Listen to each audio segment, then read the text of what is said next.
Alright, I'll be back. No! Oh, maybe we should keep going. I really hope that somehow ends up being like the fucking pre-rendered thumbnail for stream. It's like the one frame I switched over to that and it says Rent a Girlfriend. The singular frame. Alright, you want to start us off, Lord? No.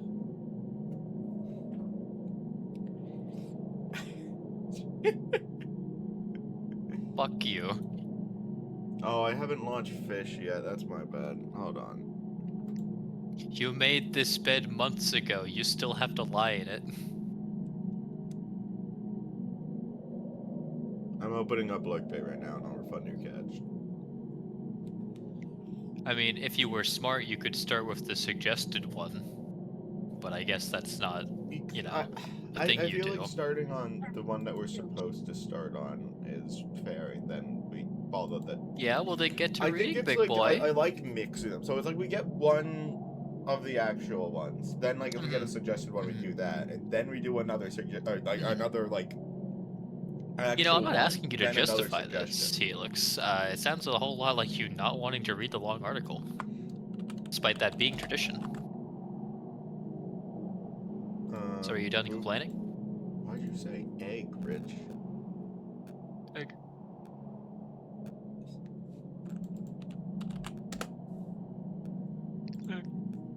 Alright, I'll read the article then. I would hope By so. the way, that was just a bit. I was fully intending on reading this myself. Yeah. Item number SCP-286. Wait a minute. It's literally the second minute after we start the stream, and I've already started to read. I need to get like an intermission thing. Not an intermission thing, but like one of those things where like once I launch stream, it's like a 5-minute wait time for like me to actually start the stream, so that way the ad break hits, and like we don't start immediately right when people haven't joined in yet. Learn how to have small talk. What is small?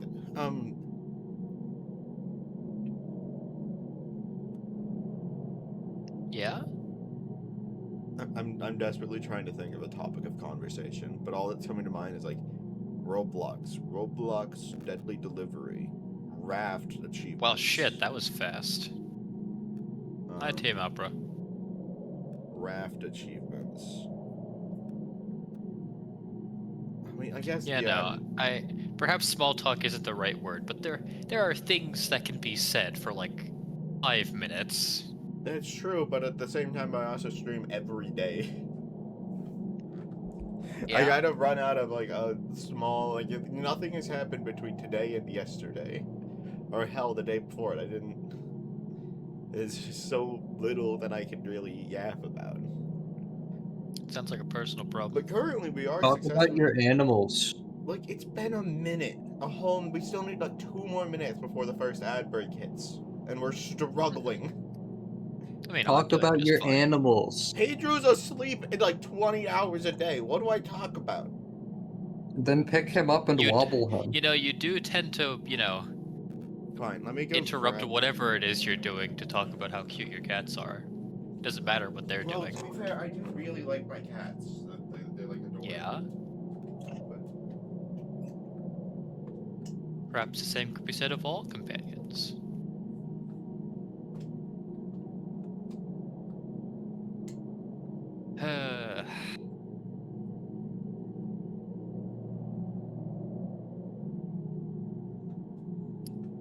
Wonder or we're actually going to end up getting into this. Just through the list overall. Like, yeah, hypothetically we would catch up, but also you and I both know that's not gonna fucking happen.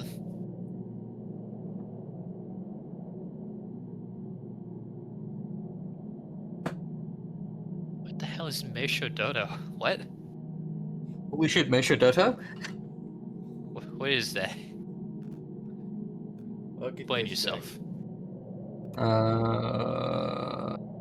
Yeah. He doesn't really do much other than sleep and then like poop. Okay. City creature. Hang on, give me a second, Mort. I'm sending you the thing. Yeah, no, I got my answer from chat, but there. Holy shit. I see. It's that one, or is that Yeah, it's just that an? one. Holy shit! No, no, it's that one. Spectacular. Yeah, Was I it? know, man. Shut up. I'm familiar. I'm hip with the kids. Wrong. The first ad break's supposed to start like a minute in, or 5 minutes in, but I'm not seeing it. Man, I'm so There, glad ad that starts Twitch in 1 does this minute. There it thing where is. I'm so glad Twitch does this thing where they invoke an ad break at the very beginning of a stream, immediately killing any momentum you could have Yeah, gained. especially considering I have it set to only give an ad break every like 30 minutes, I think, because that's Which like they the disregard minimum anyway. time, and then like the minimum length of an ad break is like 30 seconds. So I have Which like they my disregard. ads as reduced as possible. Do you know how much money I made off of ads this month? 4 cents. You're welcome to more guesses. 4 cents. Final Is that answer. not like a faux pas to talk about that? I don't know. I mean, I'm curious now, but like, Yeah, I just think it's an interesting topic of conversation. Because, like, I personally wouldn't think I'd made that much because I don't actually have that many viewers, but I was kind of surprised when I saw the number. $2. Holy 4 shit! cents. Final answer. $2 from ads. And I have my ads, like, minimized like, as Magnificent. much as I possibly can because I don't like them on live streams. It's bullshit. 7 cents! You know, that's what, like, that's exactly why I was surprised to see that it was any amount at all, because I was like, damn, this is gonna be, like, nothing. But it was almost like a sub on its own.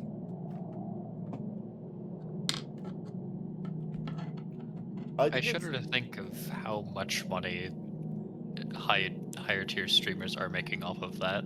And then I remember, oh wait, they're making their money through other means anyway. They don't care. I think that's why it's kind of taboo to talk about it for the most part, is because it's like, I don't know if it wanna actually is or flex how not. much money I'm making, and like they don't want people to know they're making like $1,000 for like an hour of live streaming.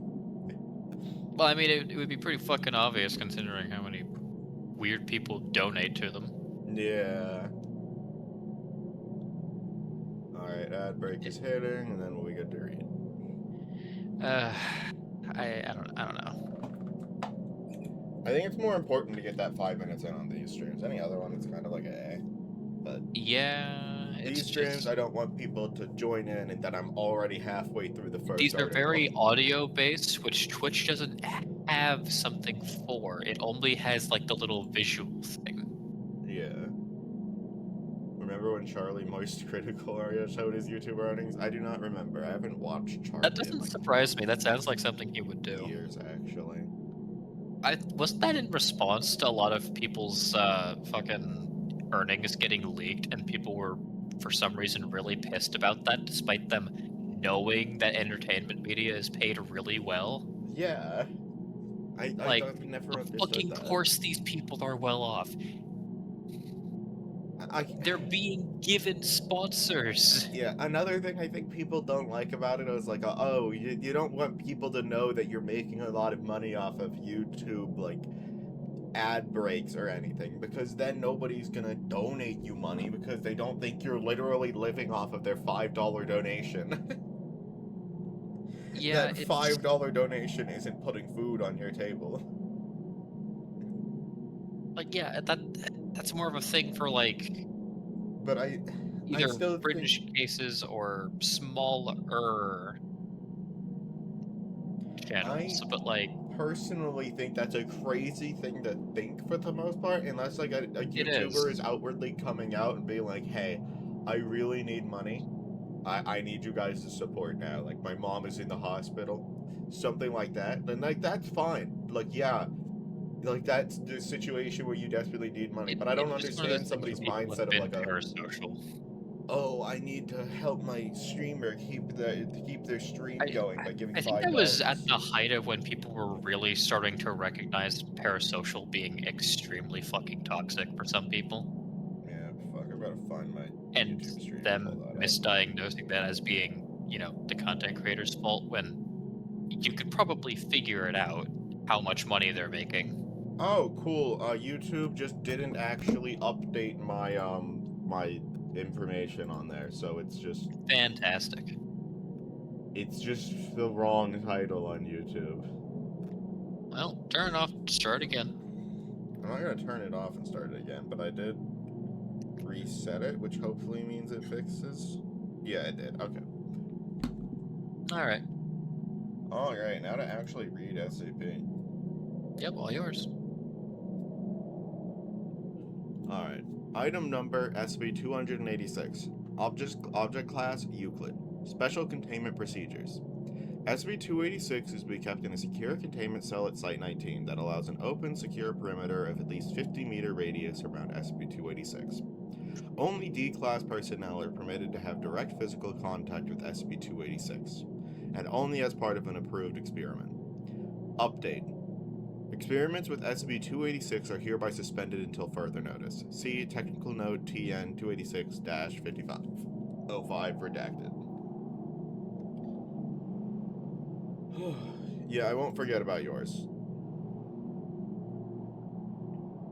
Surveillance cameras are to be positioned to allow 360-degree monitoring of SCP-286 during experimentation. Recordings shall be maintained and cataloged of all Sigma states. What the hell is a Sigma state? Exhibited by SCP-286. This is crossed out. The archive of these states is to be made available to any researchers with level 2 clearance or higher. I don't remember what the fish leaderboard command is.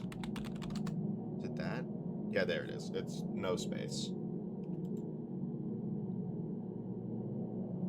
Update. Wait a minute, that's my birthday. Holy shit. That's my birthday. Why did you read the paper? As of Incident I-286-5, surveillance of SCP-286 is to be continuous, and any initiation of a Sigma state is to be immediately reported to Overwatch Command. Outside the immediate Project Directorate, God, I hate words that are read two different ways depending on the context. Yeah. The SCP-286 Sigma State archives and associated material are to be restricted to Level 4 access. Under no circumstances are identified instances of SCP-286-1 or SCP-286-2 to be prevented from having contact with SCP-286-05 redacted. Sigma State, exactly. We'll do these notes and all of these after the description, I believe. Since that's Probably a just good gonna idea. probably make more sense, I think. Alright, description. SCP-286 is a carved stone game board measuring 83 centimeters on a side. It bears markings consistent with the Japanese... How did I do that? Why the hell was I about to say Japanese? God, I'm a weeb. With the Chinese game of Liubu. According to current historical evidence, Liubu is known to have been popular with upper-class Chinese from at least the Warring States period, until it fell out of fashion sometime during the Jin Dynasty. Yeah, it sounds about right. Based on artifacts found with SCP-286 during recovery, SCP-286 has been dated to at least the Shang Dynasty. Yeah. Yeah. Though all attempts to date the carvings directly have been inconclusive. Analysis of SCP-286's composition has shown high concentrations of iron and nickel and crystalline microstructures consistent with redacted. If any human being is crossed out, higher order mammal, touches SCP-286, it will initiate a Sigma state. A Sigma state is indicated by the appearance of 12 tokens on the surface of the game board. The tokens appear to be constructed of the same material as SCP-286. This is a hypothesis based on non-invasive sensors. It has been Sorry, I'm still warming up. It has so far been impossible to retrieve a token for direct physical examination. 6 tokens are dark, absorbing 75% more ambient light than the board surface, while 6 tokens are light, emitting 75% more ambient light than that which actually strikes them. Appearing with the tokens on the game surface are 2 18-sided dice, apparently made of bronze. As with the game tokens, direct physical examination of the dice is proven to be impossible. The dice share the anomalous reflective and absorption properties shown by the game tokens, one light and one dark. Otherwise, the dice appear consistent with dice found with non-anomalous Weibo sets recovered from various Chinese archaeological sites. A Sigma state will also manifest SCP-286-1 and SCP-286-2 to play a game. SCP-286-1 and SCP-286-2 are higher-order mammals who have suffered temporary alterations in patterns of movement, cognition, behavior, and vocalization. SCP-286-1 will appear agitated. Movements will become jerky and imprecise. Vocalizations will be quick, stuttering, and aggressive. SCP-286-2 will appear sluggish. Fuck, I lost where I was. Will appear sluggish. Movements halting and slow. Vocalizations will be low-pitched, throaty, and tend to be more monosyllabic. Subjects capable of human speech will converse, but only to their opposite number during a Sigma event. Such conversations or monologues in the case of a subject facing a non-human opponent are conducted in a random sequence of human languages, sometimes shifting multiple times with a single statement. Only 45% of the recorded conversations between 286-1 and 286-2 have been fully translated to date. The subject who initiated the Sigma state will become an instance of SCP-286-1 if they touch SCP-286 on an illuminated surface, or they will become an instance of SCP-286-2 if they touch SCP-286 on a surface that is in shadow. In either case, the subject will take a seated position to one side of the board. Instances of SCP-286-1 will take a position on the side nearest the light game tokens. Instances of 2 will take a position on the opposing side nearest the dark game tokens. I couldn't have guessed. And roll one of the 2 dice manifested by SCP-286. What could this footnote possibly be? Yeah, they used the light and the dark die respectively. I mean, I guess it makes sense they make a note of that, but still. After the die is rolled, some other human being, higher order mammal, will appear within 47 minutes, or is that minutes or meters? 47 meters, I think, of SCP-286 to become the subject's opposition. SCP-286-2 in the case where the subject is SCP-286-1, or SCP-286-1 in the case where the subject is SCP-286-2. This selection appears related to the results of the first die roll. Is this just them rolling for who goes first? Yeah. The 18 possible die results in this opening roll can be represented by points on a matrix with 2 axes. One, is that the right axis? Does it mean axis? Probably. No, maybe that's just the plural of how you say axes. Axes? Axes, yeah. That's it. That's I'm stupid. That's all. One denoting geographic proximity, and the other denoting a physical similarity to the object. The most proximate roll designated side 1, resulting in selecting another D-class subject of the same race and gender from the site housing SCP-286. The least proximate roll designated side 18 resulted in the selection of an opposite gendered. Oh, fucking fantastic. I can't just.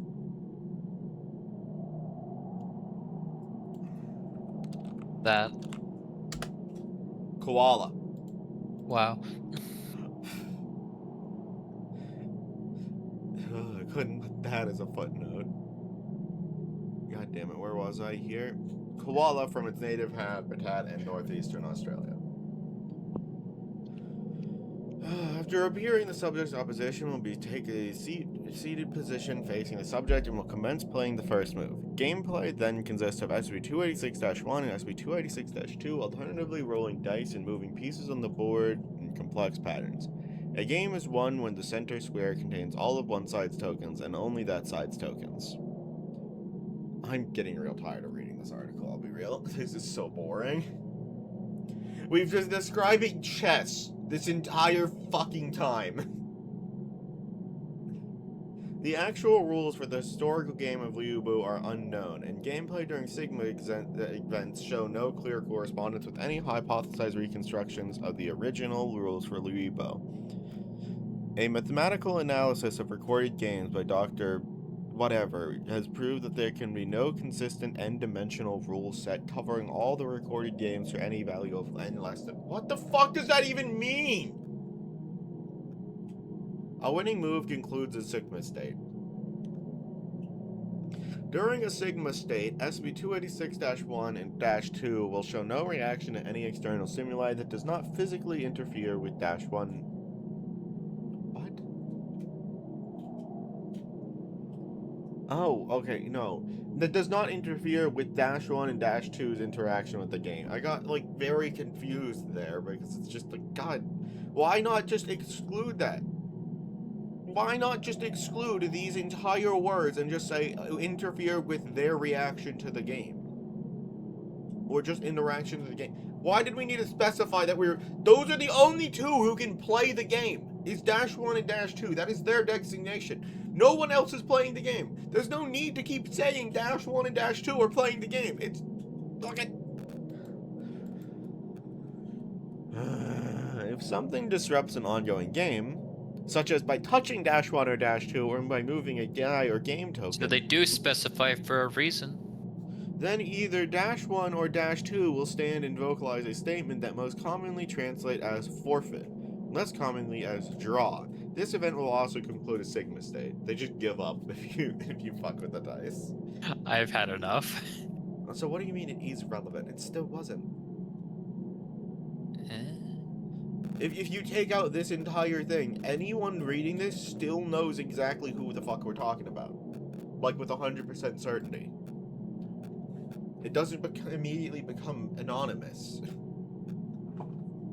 When a sigma state concludes, players cease being designated -1 or -2, and game tokens, dice, and the subject's opposing player all vanish. All observed subjects... I missed a fucking footnote, dude. In all the cases where the opposing player summoned by the subject has been positively identified, as being confirmed that the conclusion of a sigma state, the opposing player reappears in the exact place they have been prior to summoned. The exact place or the exact place? Oh, the exact place. Okay, so given how fast the planets move, you know the bit. All observed subjects and those opposing players who have been identified and examined have shown no physical after effects from interactions with SCP-286. However, all cases have shown a marked increase in spirituality and interest in religious subjects, including but not limited to adoption of new belief systems, taking on a vow, speaking in tongues, and prophetic visions. One opposing player was discovered to have founded a cult called Redacted in the southwestern United States within 6 months after exposure.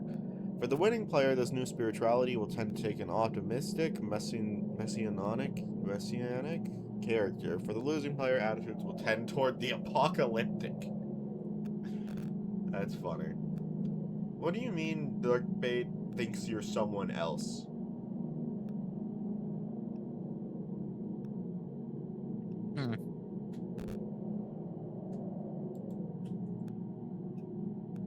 I don't understand.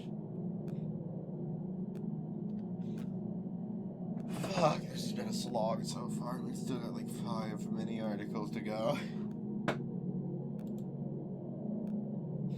Why did that just bring me down to the...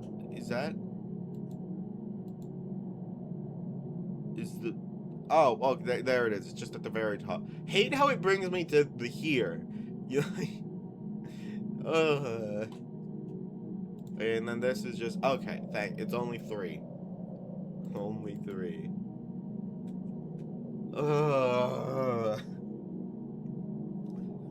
Alright. Technical note. SCP-286's possible relationship to divination or revelation. Wow. Historically, Luibo was not only a game, but also used as a method of divination. The various spots on the game board correspond to the sexagenary cycle used by Chinese to recount the passage of time since the earliest written text. Given the propensity of subjects to have prophetic visions subsequent to their participation in a Sigma event, it has been theorized by several researchers that the moves during a Sigma event may themselves be of prophetic significance. While the possible significance of individual moves during recorded Sigma events is ongoing and so far inconclusive, it has been determined that the act of winning does appear to correspond to significant events beyond the game itself. In particularly, every instance of SCP-286-1 winning has been tied to intensification of sunspots, solar flares, and generally increased solar activity. -2 winning has been associated with significant tectonic events, including redacted. Because it is not known if these events were predicted by one side winning or caused by one side winning, experimentation on SCP-286 has been suspended as an unacceptable risk. Because you change your nickname and now starts counting you as a new player. What was your original nickname?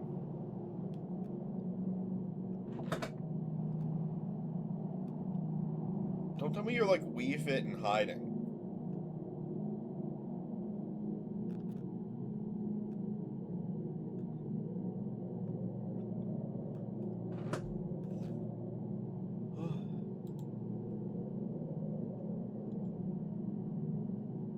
Was it something similar to... I thought I was doing what for a bit? Are you Wii Fit? Or did I completely forget about some other person's user? Who are you?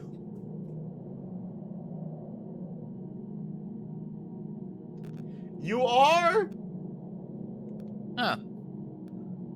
I thought you were someone else. I thought you were just a new person.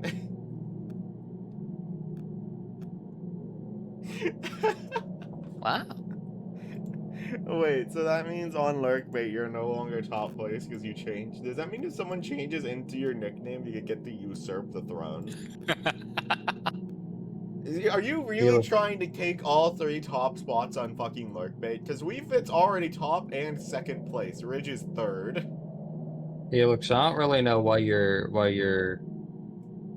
you were ever convinced that they weren't Wii Fit when literally the first thing that they did upon entering was fish. I'm not surprised now knowing, but it's more so that the username is so different. How dare you change your username? That's supposed to be your God-given username for the rest of your life. Out of curiosity, where even am I on the leaderboard? Where even are you? Let me pull it back up. Probably way down. Ridge like is the 3rd, teens. probably, mostly because that one big donation he did a while back. You're in 6th place, Mord. Honestly, that's still kind of impressive. Yeah. Considering I've fished, like, I don't know, maybe a couple dozen times. You? You changed it as a joke because Carrot is Uma Musume brained. Is Opera, it's TM Opera, like a Uma Musume reference? Yeah. Oh, that would have probably helped me guess who it was then. If I didn't know that. We are not reading this. Why not? Try to read -1's thing real quick. Yeah, sure, give me a sec. Oh, I can do that. Do you want me to? Sure, hit it. Alright, which one should I am? Okay, so if you're both taking this, let me just read this first bit. Alright. Document 270E. Absurded translation of dialogue between -1 and -2 during Sigma Event 27. Forward. D-class subject was a male Caucasian 40 years of age, identified as SCP-286-1 after initiation of a Sigma state. Opposition player -2 was an as-yet unidentified Hispanic female approximately 20 years of age.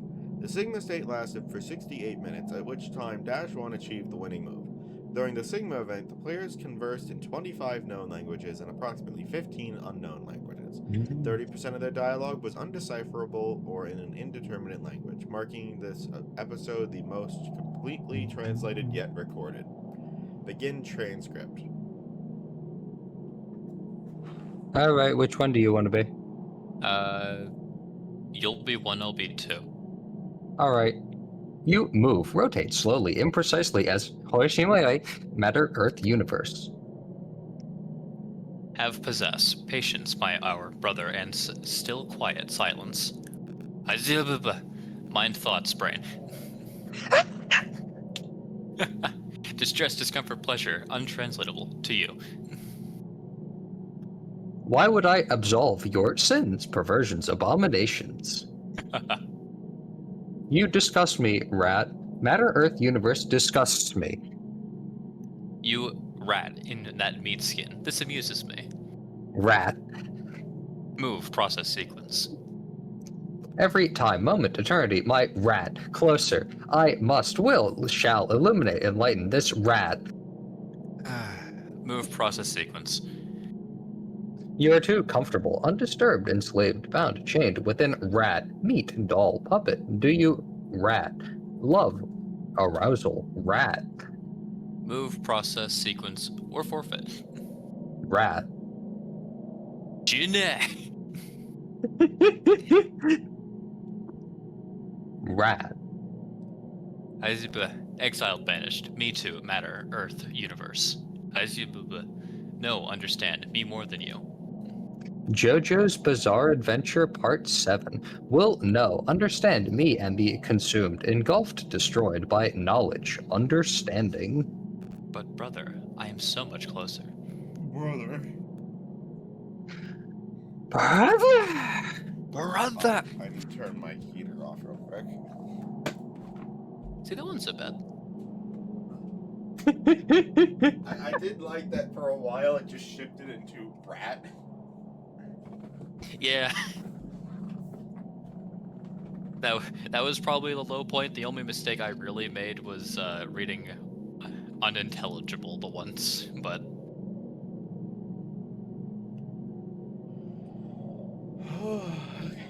Incident report 5. SCPs involved. 286. 286-1. 286-2. 435-1. Date, my birthday. Location, SCP-286's containment area. Site 19. Description. At 5:31 UTC, standard security monitoring SCP-286's containment area detected the unauthorized presence of Dr. Redacted, a Foundation researcher temporarily assigned to Site 19. Most recently assigned to the study of SCP-435. Subsequent investigations determined that the chemical composition and crystalline structures of 286 and 235 are identical. All experimentation on SCP-286 had been suspended for the preceding 8 months and no activity with the object had been approved. A security team was dispatched, reaching Dr. Redacted as she entered SCP-286's containment area. Upon arrival, the security team discovered the presence of Dr. Redacted, a researcher assigned to SCP-286, already seated behind the dark side of SCP-286. SCP-286 showed the signs of already being in a Sigma state. Both researchers showed behavioral anomalies consistent with -1 and -2. Believing an unauthorized experiment was underway, the security team restrained Dr. Redacted before she could seat herself at SCP-286. In response, Dr. Redacted stood and vocalized that has been identified as Vulgate Latin words for grand forfeit. The Sigma state concluded at 5:45 UTC. Neither researcher could provide any explanation of how they were affected by SCP-286.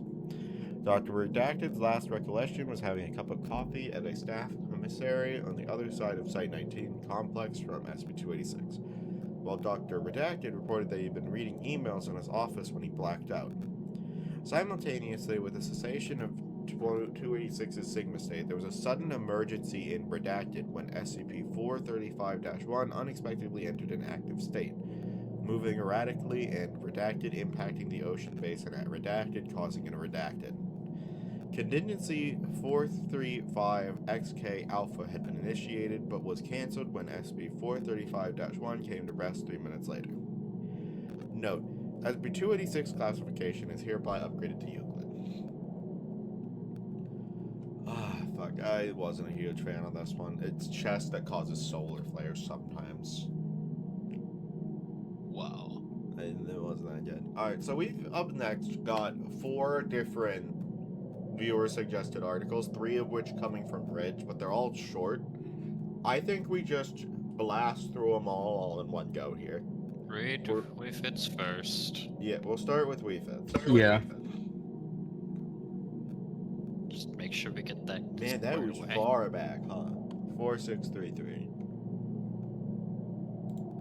You're... Taboo. Oh, shit.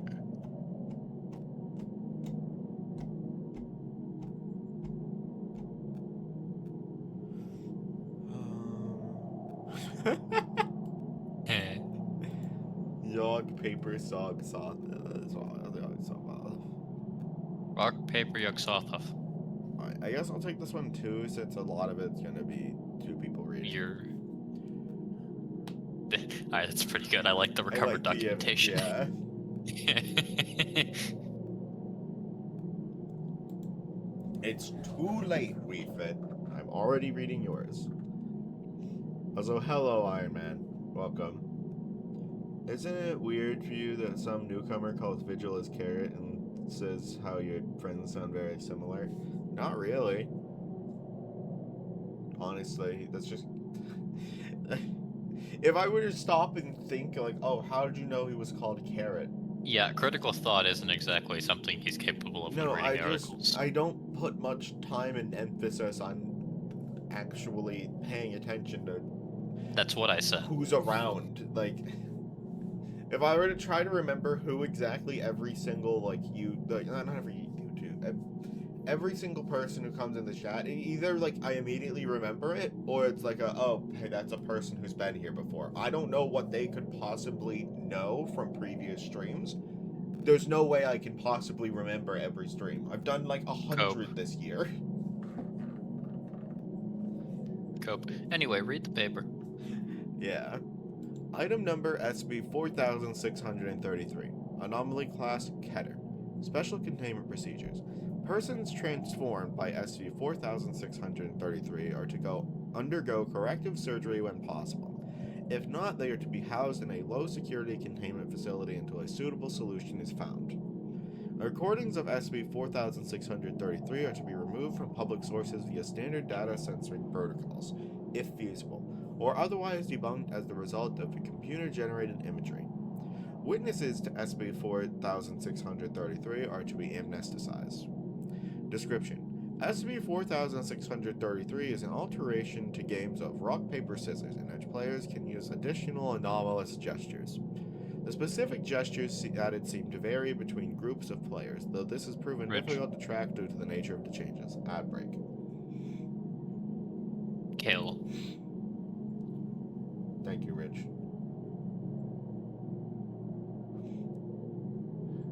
I like how I was petting my dog.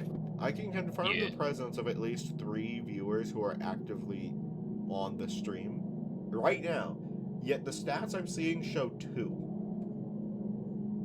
Because I'm sure Weefit's here, I'm sure Ridge is here, and I'm sure for me it says 4. I think you're getting clowned on. Yeah. And then Iron Man might still be here, but they haven't said anything in a moment, so they could have closed. But it's like, I can confirm there are guaranteed 3 people here. Oh god, another bot. Kill that thing! No, I don't know who Stream Elements is, but they need to die. Don't kill Stream Elements, that's important. That's my automatic advertisement for the Discord. Wrong. Kill! No! Once a game featuring SB 4633 begins, participants are able to use non-standard gestures which integrate into the existing mechanics of the game. When used, players' hands will undergo rapid and extreme morphological changes, allowing them to correctly perform the final gesture. The resulting forms are typically reminiscent of those found in sea life. Once complete, these changes are permanent, though those affected appear to suffer no distress at this fact. Surgical correction is possible in rare situations, but where treatment is possible at all, amputation is typically the only viable recourse. SB 4633 was originally discovered in an email with the subject, "Pro tips to win at rock, paper, scissors." The email contained an obviously manipulated image of a man with 6 arms performing rock, paper, scissors, along with 3 unknown gestures, and was followed by a largely incoherent exposition about the importance of rock, paper, scissors to human culture and the necessity of winning at all costs. Attempts at tracing these emails have been inconclusive and read. Oh, now it says 4 viewers for me. Great, thanks. I'm glad it updated when you guys let me know that it's actually 4 viewers. Thanks. Twitch stats.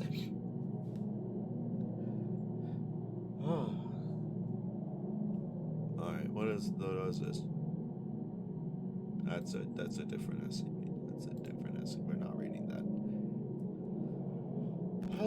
Why not? Observe The fuck? 4633 gestures. The following are examples of anomalous gestures observed over a number of games. Fridge, you're more versed in this tongue than I am. Could you read just the names? Sure. Ricochet. Thumb enters the palm of the hand and emerges from the thumbnail of the other hand. Beats rock and paper, loses to scissors and another unknown gesture. Janakar.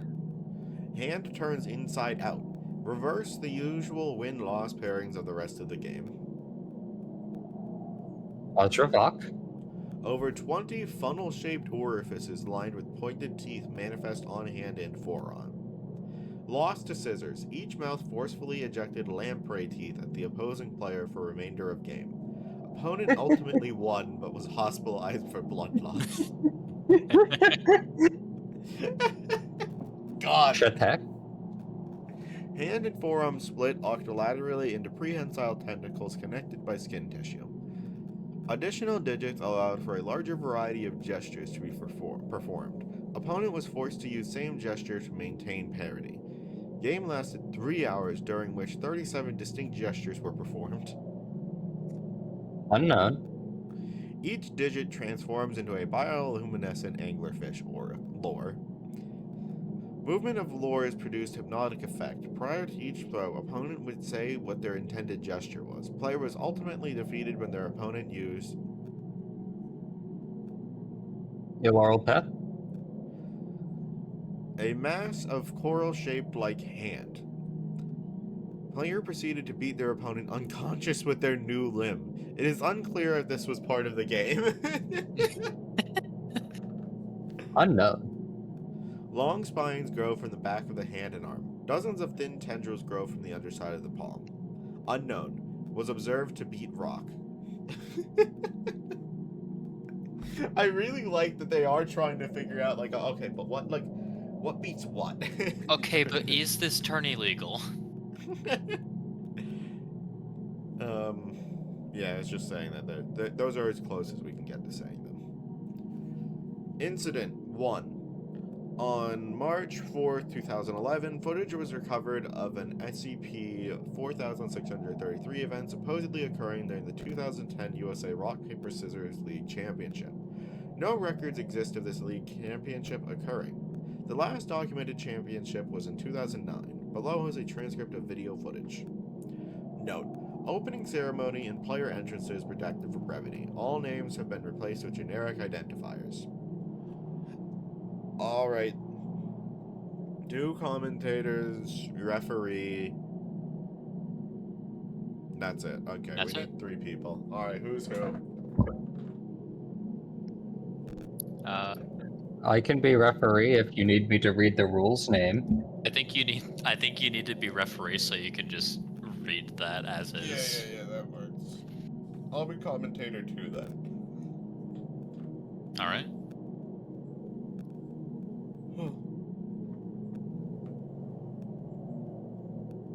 Start us off, Rich.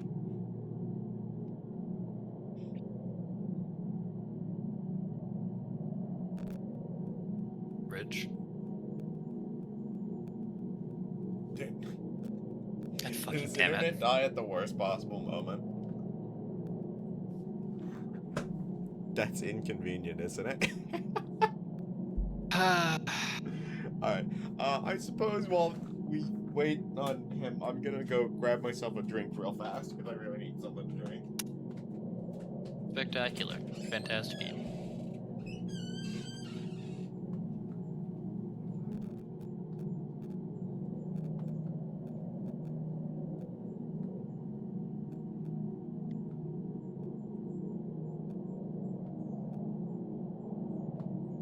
Alright, so update on Ridge. One of his dogs has powered off his computer by mistake. He'll be back.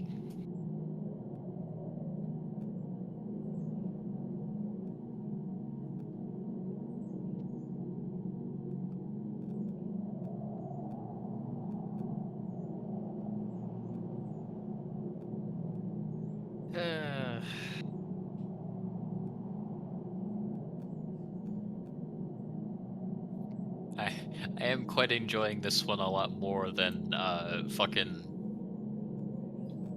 apocryphal shogi or whatever the hell was the last one.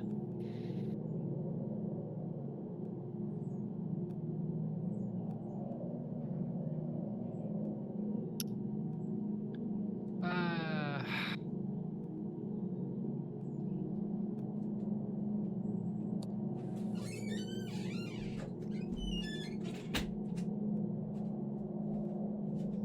Hey, are beetroots in Minecraft? yes, I couldn't remember if they were actually they're in real. Minecraft or if that was like a fever dream and they were only in like Bedrock. It's real and they're still worthless. I couldn't think of like any actual instance where I saw beetroots in Minecraft in the past like 7 years. That's because the main place that I ever see them is like in dungeon chests as seeds. I rarely see beetroots themselves. That or I just filter them out of my mind. Did you answer Weefit's Anyway, question? was that? Did you answer Weefit's question? Oh, my day was fine. Hopefully yours was too. Anyways, we'll be back in a moment. Yeah. I only just woke up like an hour before stream. It was close too. Yeah. I was really tempted to go back. Yeah, you lazy bitch. EP. Was Ridge back yet? He said he'll be back.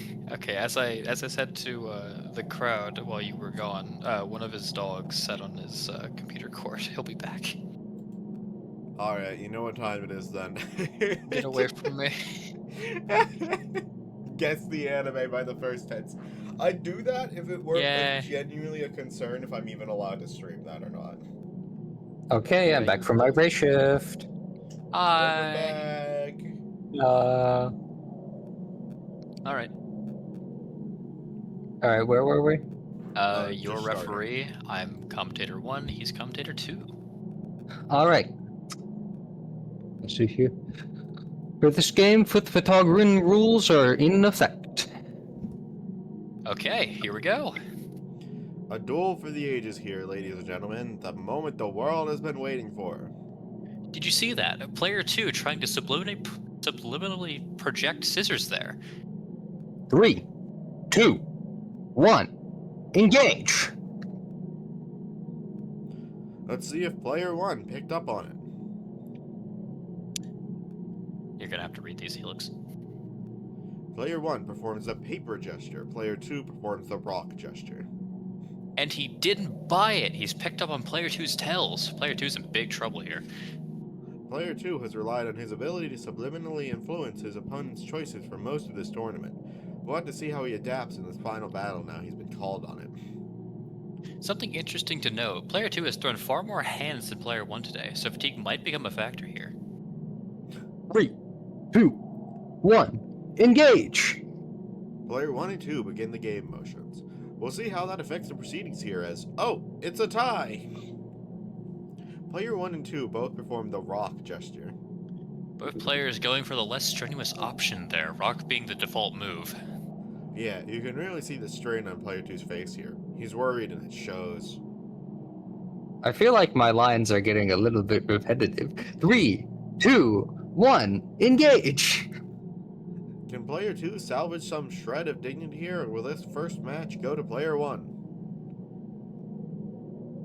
Player 1 performs a scissors gesture. Player 2 performs a non-standard hand gesture. His hand undergoes a rapid transformation into a large crab pincer. And he's done it. He's thrown Shogardan, which of course beats rock, paper, and scissors. A bold move there from player 2 as he takes the round. From the look on player 1's face, he did not see that one coming. That's what I love about this game. You never know where the next surprise is going to come from. Of course, player 2's options are somewhat limited now that his hand has become a giant crab claw. You're right about that one, commentator 1. 3, 2, 1, engage. Here we go now. What could be the final throw of this match? Player 2 performs an unknown gesture, presumed to be a repeat of the previous Shagaran gesture. Player 1 performs another unknown gesture. His hand transforms into a long spine tentacle. And there it is, ladies and gentlemen. Player 1 throws good to good, which is, of course, the only move he could perform to beat Shurkargan, and takes match 1. An exciting match, that's for sure. Stay tuned for match 2, where we'll see what these two rock, paper, scissors giants have in store for us. But now, some messages from our sponsors. Advertisement Did they even show for mention approximately 4 minutes. They didn't mention that one up here. Well, yeah, no, crowd just- that one was only shown at the tournament. Oh, okay, right. They can't tell if it was real or not. They can't tell if the video was adult. Alright. Advertisements show for approximately 4 minutes. Is this where I put in a 4-minute ad break? Yeah, get fucking Twitch off for ass. You and I both know that wouldn't fucking It work. would only stop pre-roll ads for like 30 minutes. You know it. Alright. And then it still wouldn't work because it's just a lie. Alright. Alright. We're back, and it looks like we're ready to get straight back into things. That's right, and the crowd is getting real fired up. Sounds like they're as eager to see as we are. Or they're as eager as we are to see if Player 2 can come back from this crushing defeat in the last match. 3, 2, 1, engage! Both players throw unknown gestures with their affected hands. See, this is what I was afraid of, Commentator 2. Player 2 put himself in a real bad position last match by throwing Shurkargan so early, and now though with that giant claw hand, it's the only thing he can do. You're right about that, and Player 1's get your foot will beat Player 2's hand every time. Player 2 needs a miracle right now, Commentator 1. The crowd begin loudly chanting Uli Oth repeatedly. 3, 2, 1, engage! Player 1 throws what is assumed to be a repeat of this previous gesture. Player 2 performs a series of anatomically improbable gestures with his claw hand. Crowd chanting intensifies. What's this? Player 2's body distends, twists, and divides. A few seconds later, his body has mutated into a large ovoid shape with a single large eye in the center, and 7 distinct appendages extending radially around the central mass, suspended by a wide, flat foot at the base. One of the appendages is still a large crab claw. The central mass of the body folds over slightly. Each appendage moves into a fixed position, forming an unknown gesture. Oh my god, I don't believe it. He's done it and the crowd is going wild. This just goes to show you the level of commitment these athletes bring to the sport, Commentator 1. It would have been easy for him to just throw in the towel and call it a day, but instead, fueled by the energy of the crowd, he's transformed himself into a single gigantic hand. There's no throw a regular human can even perform to beat the Ulioth. You're right about that, which leaves Player 1 with exactly one option if they want to stay in this game. Let's see what he has, if he has what it takes. 3, 2, 1, engage! Player 2's body contorts into an unknown gesture. Player 1 performs a series of gestures with his mutated hand, his body warping into a form similar to that of Player 2. His body contorts into an unknown gesture. He did it! Such dedication. This match is going to go down in history, Commentator 2. It sure is, and we're not done yet. We got a tie right there, so the round continues. The crowd continues chanting. The match continues for 5 more throws, each declared a tie, at which point the commentators indicate that the advertisements are about to begin and the footage ends. Investigation into the footage led to the discovery and containment of both players from the footage, in the same building in which the game apparently occurred. They no longer appear to require sustenance and have continued to throw gestures in time with each other, approximately every 30 seconds since containment began. No further USA Rock Paper Scissors League events have occurred. Incredible. Yeah? 3, 2, 1, engage! Man, I really said one differential line, huh? Say the line, Rich. I was not anticipating, I should have anticipated we'd have to say play names, but fair enough. It's fine. This one was good though. I like this. Alright, which one of yours are we doing first, Rich? Pick a number, any number. 3. Okay. Go to SCP-3. Well,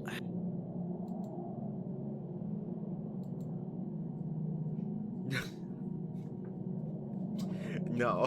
What are we actually doing? I see Wow. here. Go to 4645. Is that really close to the last one we did? It sure is.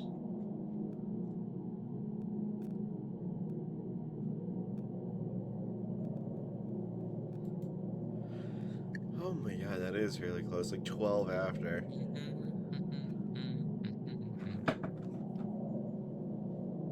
oh no. Interesting. Do it again.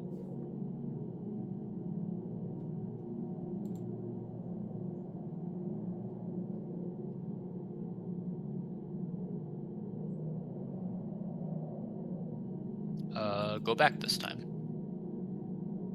Oh. I did it. Huh. I have Read on this successfully. time. I've successfully killed the SCP Foundation. That's a first. Your salad bar is in ruins. Campbell's. Oh, we Black were so Mirror that's close to highlighted. peak too. Oh my eyes! I believe you can take this one, Lord. No. Alright, Rich, time to read your own article. Okay. No, you don't have to. Euclid 4645 is currently contained in an electromagnetically sealed observation room in Site 15. Every 4 days, a mirror and digital I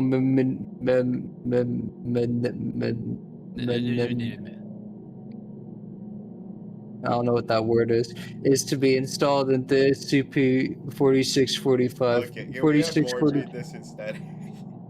Why? You asked me to. Smile. As a bit. Yeah. Mort, could you take Am it I from the top? am I reading this or Could you take it from the top? I don't like the way Rich was reading.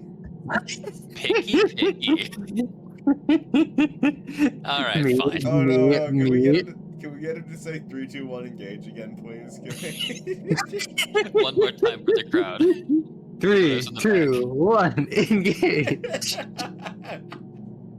Christ. Okay. Item number SCP-4645, Object Class Euclid. Special Containment Procedures. SCP-4645 is currently contained in an electromagnetically sealed observation room in Site 15. Every 4 days, a mirror and digital mnemohazard is to be installed into SCP-4645. SCP-4645 must always be under watch by at least one researcher or guard from 7 a.m. until the SCP-4645-1 instance is generated, upon which it is to be recorded and sent immediately to the Site Director. If the Site Director deems the recorded threat to be of significant danger, it is to be sent to the O5 Council, which will vote on whether or not to meet its demand. Under no other circumstances are SCP-4645's demands to be met. Due to its targeted attacks on Foundation operations, SCP-4645 is designated and treated as a Gevura-class disruption. What?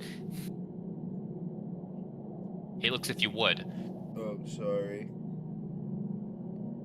Item endangers the inner structure of the Foundation and limits the ability of the Foundation to carry out secondary objectives. Okay, cool. So it's like purposely disruptive to the Foundation. That's all it means. Description. SCP-4645 is an Apple MacBook Air, Site 15 standard computer terminal, with the exception of being able to run indefinitely without a consistent power supply or proper maintenance, as well as its primary anomalous abilities. SCP-4645 functions as a standard computer of its type and has shown no signs of any anomalous origins or tampering. Were you going to say something there, Helix? No. Okay, cool.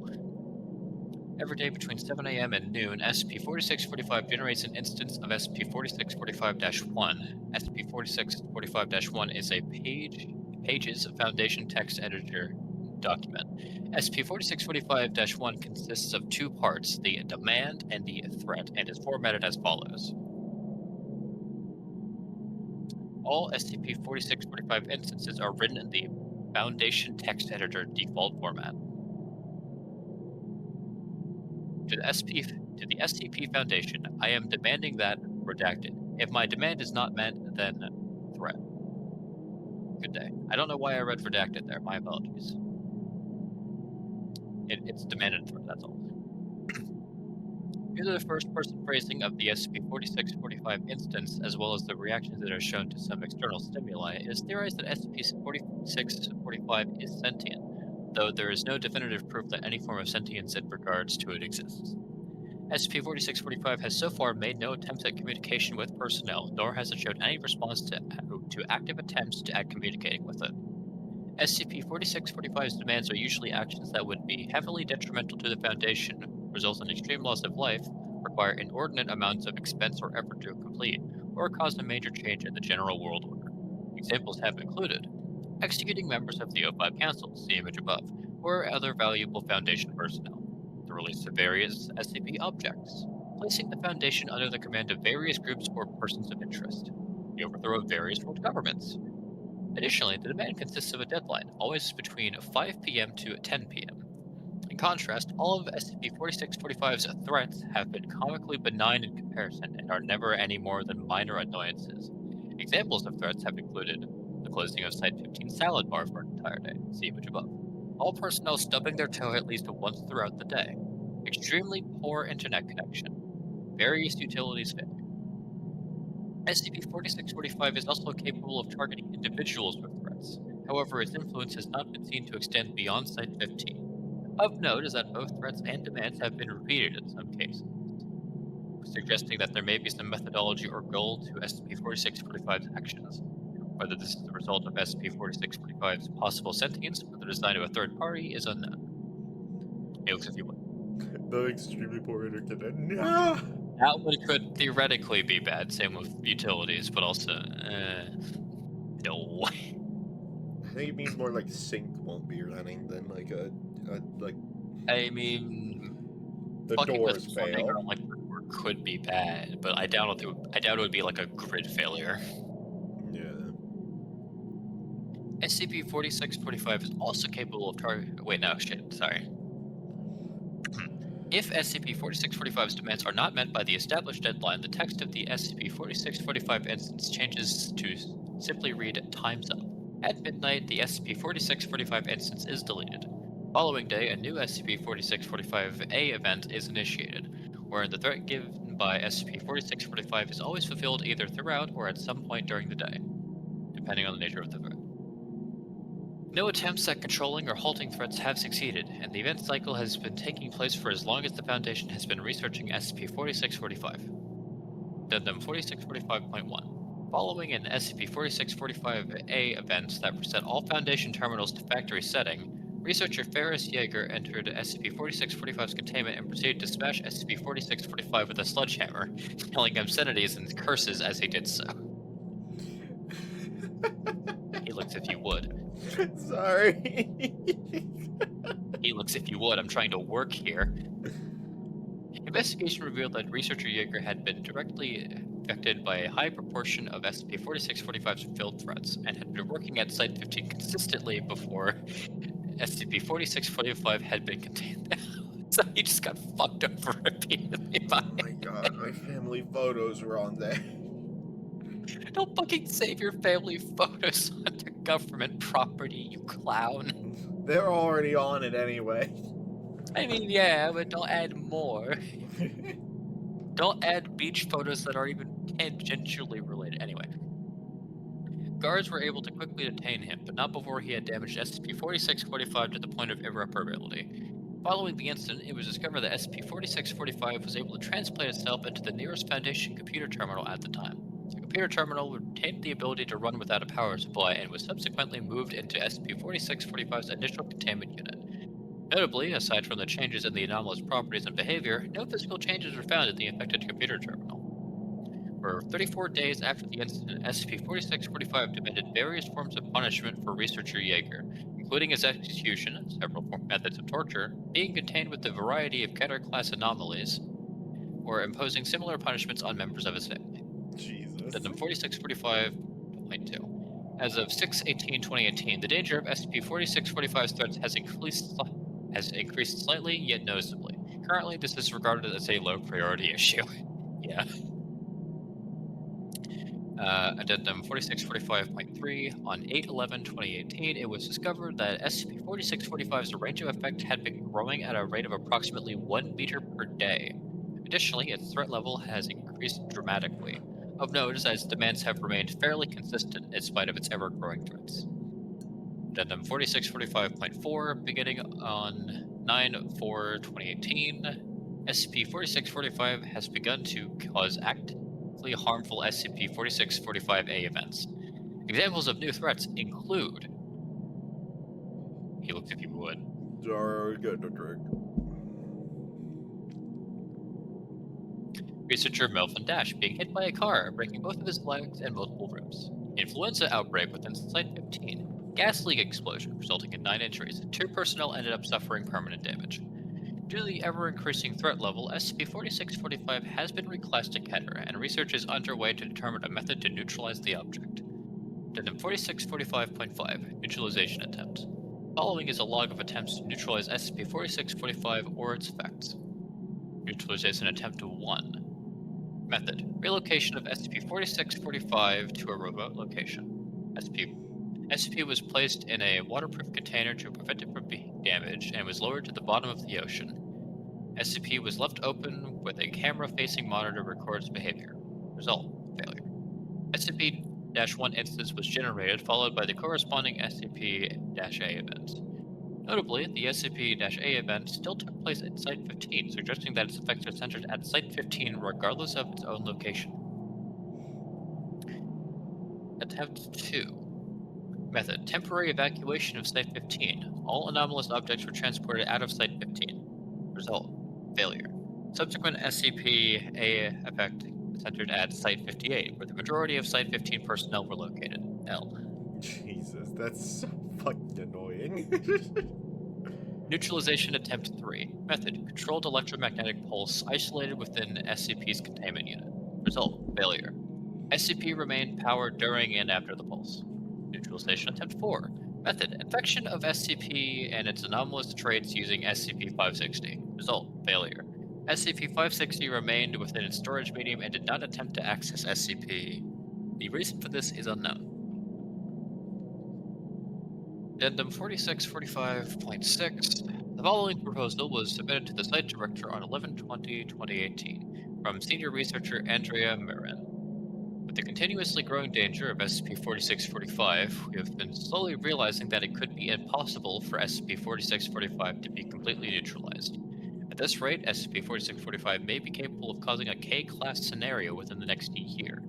Clearly, it has warranted our complete attention.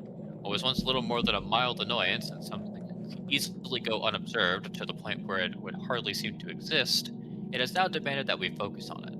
Whether it wants us to keep observing it, or if it has some greater goals in mind, remains unsolved. But regardless, we cannot afford to ignore it.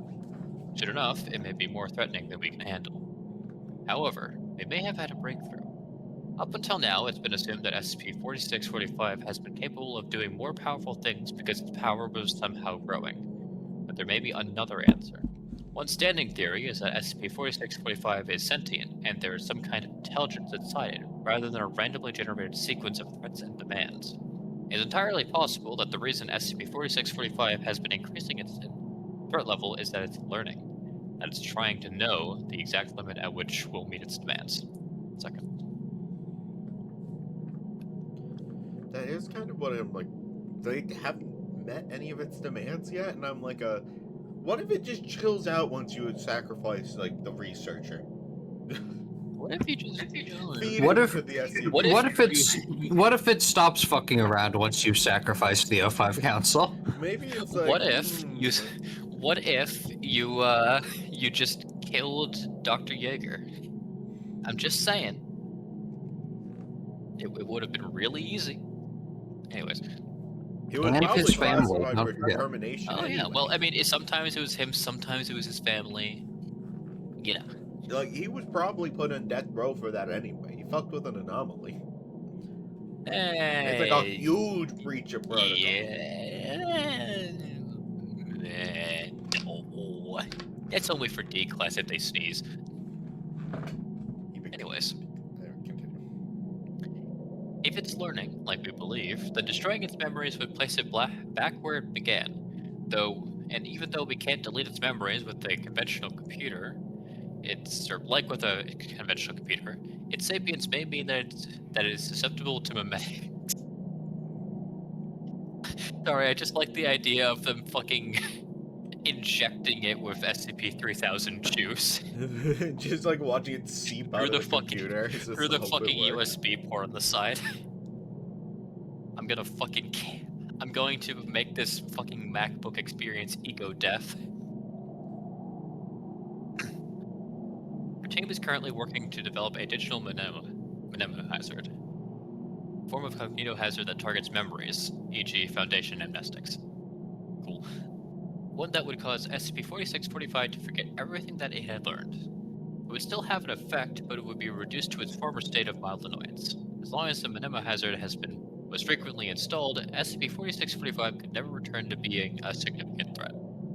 The proposal was accepted, and on 11/29/2018, the Mirren digital mnemonizer was developed and installed into SCP-4645.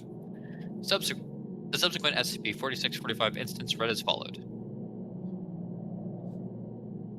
To the SCP Foundation, I am demanding that sites 1, 7, 17, and 19 be demolished with all of the residents and workers inside by 9:02 p.m. today. If my demand is not met, then the Minecraft accounts of everyone in Site 15 will be deleted. Good day. Special containment procedures were updated and SCP-4645 reclassified as incredible. No, wait, I play Hypixel Skyblock! No! Kill! Demolish those sites now!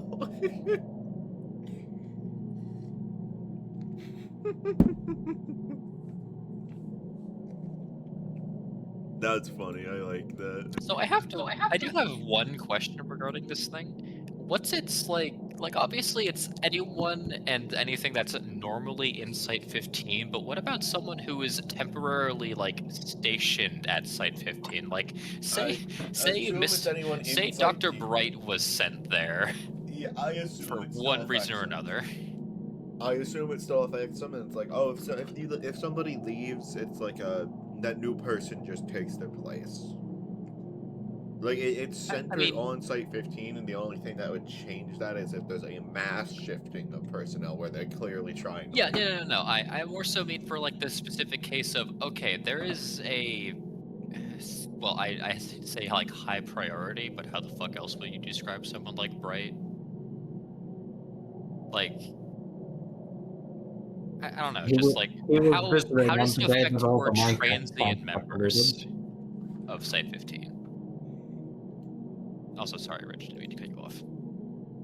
He was visiting on the day that all the Minecraft accounts got deleted. Yeah, that's the joke I was working towards, but yeah. He's gonna be pissed. Holy shit, is that a home trademark? Alright. Would you like another one? Yeah, you can take this one since it's gonna be... I mean, no, these aren't really... Okay, no, that's not an interview log. That's an experiment log. You'd still read that. Experiment log. Good try. You want me to take this one then? Yep. Alright. OBS back up. There we go. Okay. Item number XP 2128. Object class safe. Special containment procedures. Site 403 has been constructed around and inside the building that houses SCP-2128. At least 3 D-class personnel, due to the inevitable death caused by EP-37 spare refusal, D-class at Site 403 must be already scheduled for termination. An EP-37 spare refusal is to be considered a method of termination as well as an experiment. Okay. Are to be present daily on site for experimental protocol 37 spare refusal, which is to be carried out as needed. The list of statements to be used in EP37 spare refusal will be provided by the O5 Council and may be amended during experimentation at the site director's discretion. EP37 spare refusal. One D-class employee, referred to as the Messenger, will be laid inside SCP-2128. The Messenger will repeat statements as instructed for the prepared list, or from the prepared list. After each statement, if the Messenger remains unharmed, the statement is to be marked as true. As soon as the Messenger is incinerated, a new Messenger is to be provided. The statement that triggered the incineration is to be marked as false. The new Messenger will be assigned. Repeat as needed. Is this just liar, liar, pants on fire? No. Description. SCP-2128 is a vaulted stone furnace in the ruins of a castle, 23 kilometers from Redacted. The two openings are 1 meter high and the length is 3 meters. Documentation discovered on site. A sheepskin scroll known as the Ignis Manuscript revealed that SCP-2128 was created by agents of the Brazen Heart, fringe Moloch worshipping cult, eventually eradicated by the Spanish Inquisition, and the late 9th century CE as a torture and execution device, named the Liar's Cradle. As shown in illustrations in the Ignis Manuscript, the victim would be placed inside SCP-2128 for days at a time, forced to constantly talk about their lives as hot irons were prodded at their feet at every pause. The threat that one false statement could result in immolation made for emotional torment as well as physical.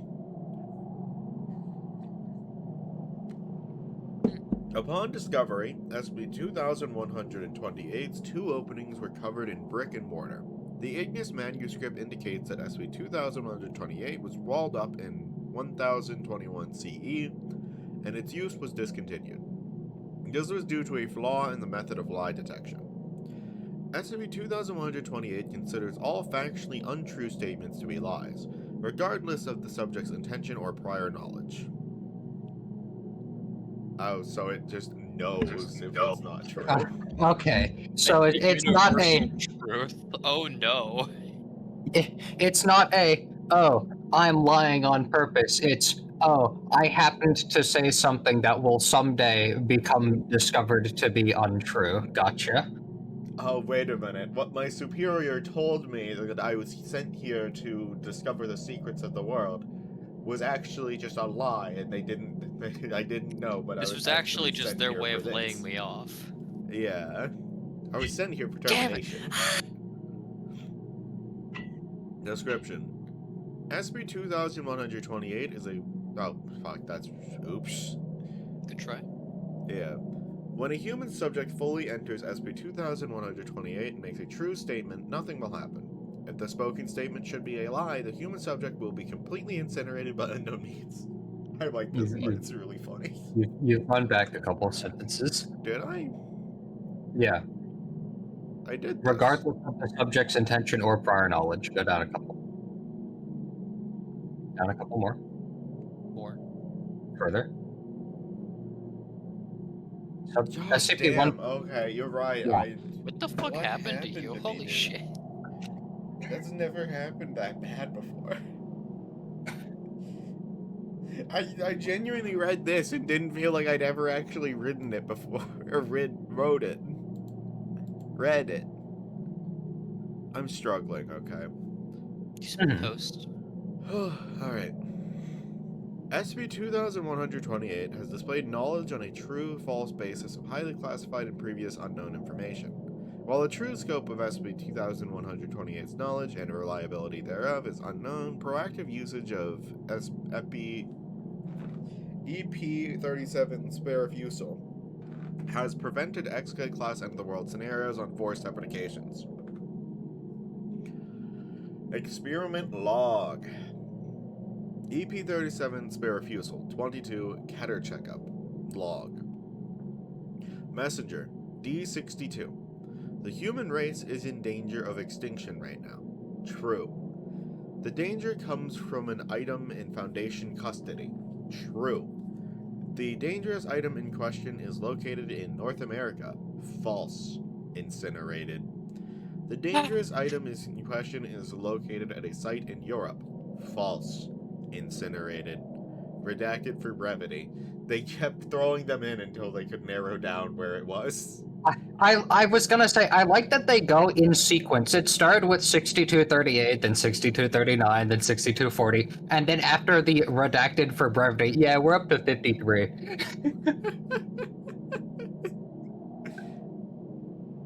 SCP will breach containment within the next month, within the next week, tomorrow. False.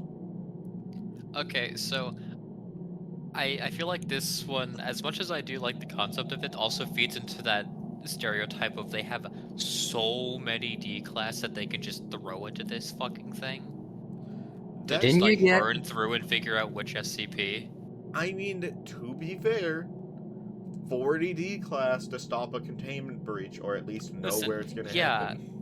But like, think of how many fucking anomalous entities they have in their custody.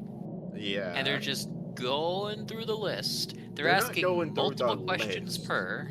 They're going through the list of like I assume they start with like, say North America has the most Foundation sites, so it's the highest likelihood of being there, and then they start narrowing it down from there and just hope that they catch it by getting like the few countries that have like 70% of sites. I mean, yeah, but like, And I don't know, typically, I can it's a imagine it minor doesn't take them 30 tries, but this is them getting down to like really small like location things. Like, oh, this is, okay, it's going to be this specific SCP from this specific site at this specific time. Yeah. Yeah, I suppose. So. I don't know. It's a minor nitpick. They still could have done it better. They could have done like Hemisphere first, instead of just starting in North America.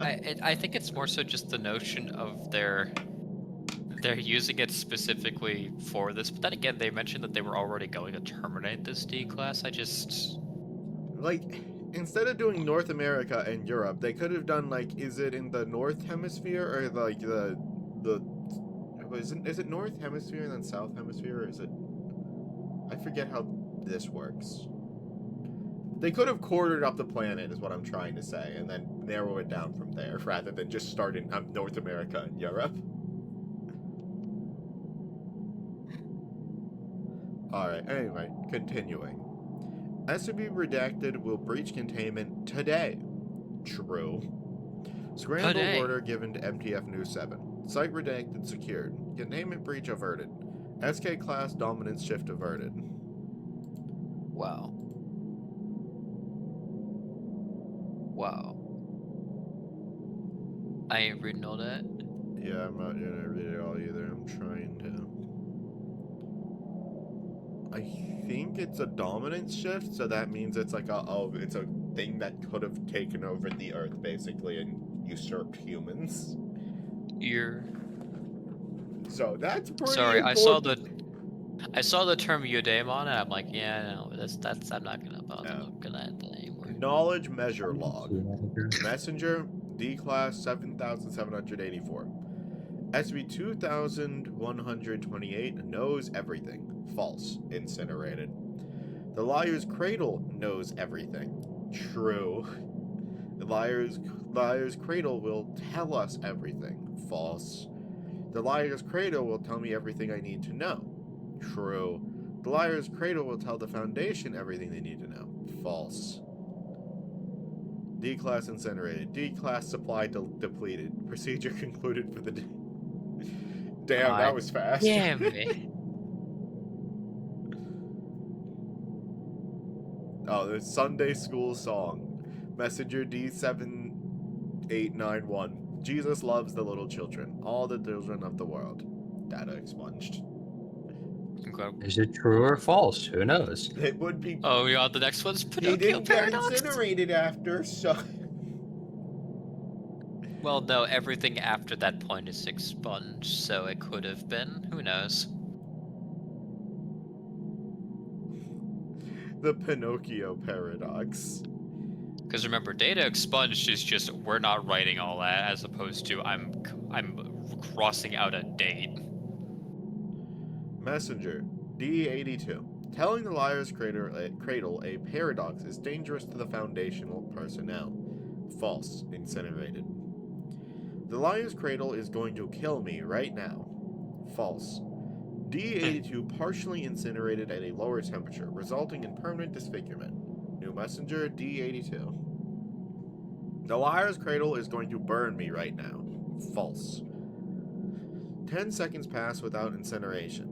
D82 withdrawn. D82 complains of a minor cut on his forearm from a chunk of broken rock in 2128. D82 succumbs to a rapid, previously undiscovered form of gangrene and dies within a minute? It developed Holy a new shit. form of gangrene. Holy shit. You know what? Fuck yeah. New messenger, D82. The Liar's Cradle is going to inflict physical harm upon me right now. False. 10 seconds pass without incineration. D82 withdrawn. D82 begins to sob uncontrollably. D82 then screams, "Goodbye," steals a guard's handgun, and self-terminates. D82 did not have any prior history of mental health problems or suicidal tendencies. I like that. It's really funny that it's fully capable of killing you in any number of ways. It just prefers incineration as long as it's not contradictory. It likes the scent of burning human flesh, I guess. Yeah. Subjective opinion. Golden retrievers are cute. False. Incinerate. That's so bullshit. Golden retrievers are ugly. False. Golden retrievers are tasty. True. 92 breaks protocol to comment. Wait, what? That's fucking nasty. False. Incinerated? What the fuck is this thing's problem? These people. New messenger D92. I'm a good person. True. D92 is a death row inmate convicted of cannibalism. I'm that person. D92 breaks protocol to comment. Joke's on you, jackasses. Apparently I'm Mother Teresa. False. Incinerated. Work. This one's very comical. Can I just say for the record, ever since this thing's like gimmick has been established, I'm just thinking of the fucking disintegrating baby image. Yeah. Whenever they get torched. Yeah. The Liar's Cradle is sometimes incorrect. D92 incinerated. New messenger. The Liar's Cradle speaks only infallible empirical truth. True. The Liar's Cradle is hungry. True. The Liar's Cradle's hunger can never be satiated, no matter how full it becomes. True. The Liar's Cradle would like to incinerate me right now. True.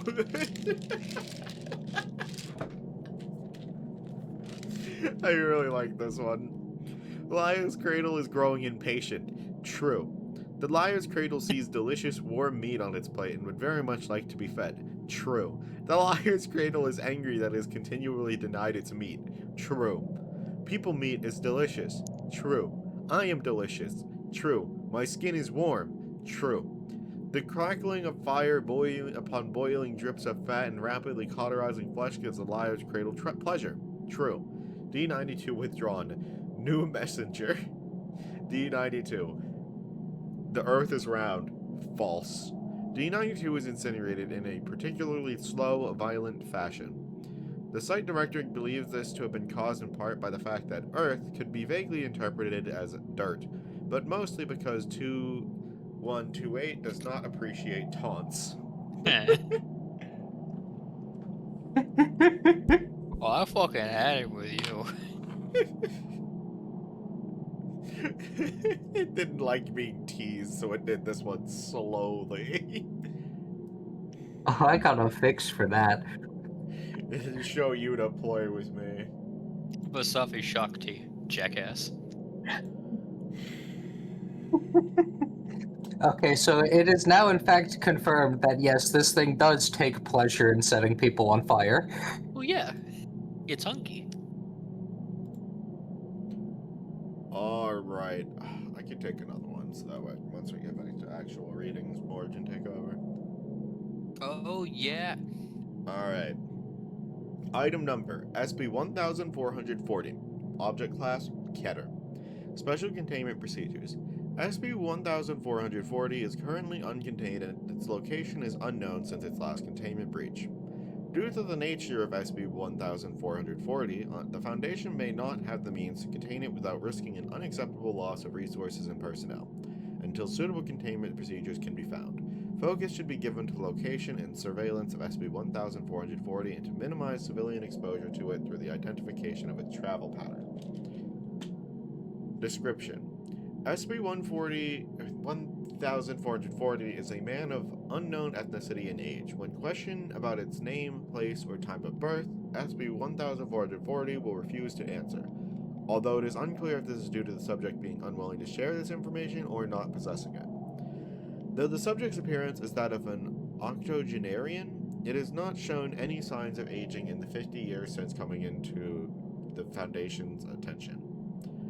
SB-1440's anomalous nature becomes apparent once it comes into contact with the human population or man-made objects and remains in contact with them for longer than a few days. SB-1440 has an acute adverse effect on everything connected to humanity. Prolonged exposure of any man-made object or person to it will cause increasingly destructive events to occur in SB-1440's vicinity until the destruction or death of said human element. The only exceptions of this are SB-1440 itself and its belongings, its clothes, a sack made of unidentified material, a pack of worn playing cards, and a small glass cup. SCP-1440 appears to be aware of its effect on human populations and will attempt to avoid coming into contact with them whenever possible. Despite these intentions, SCP-1440 is compelled to travel in what seems to be a highly complex pattern, which invariably leads it into contact with human population. The exact nature of this pattern has not yet been successfully analyzed, and SCP-1440 has not been able to provide any information concerning it.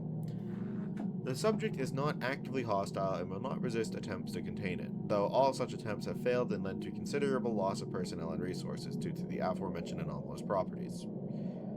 SB-1440 was first brought to Foundation's attention when it approached Dr. Redacted, a researcher at Site Redacted, on her commute to work. SB-1440 showed unexplained knowledge of Dr. Redacted's work for the Foundation and requested her assistance. When Dr. Redacted inquired about the nature of his assistance, the subject responded... Sorry, I'm getting too fast. Let me slow down and read that one again.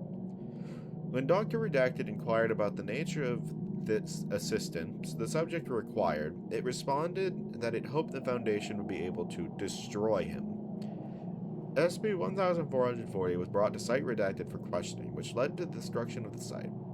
The deaths of redacted personnel and the destruction of 6 safe and Euclid level SCP objects.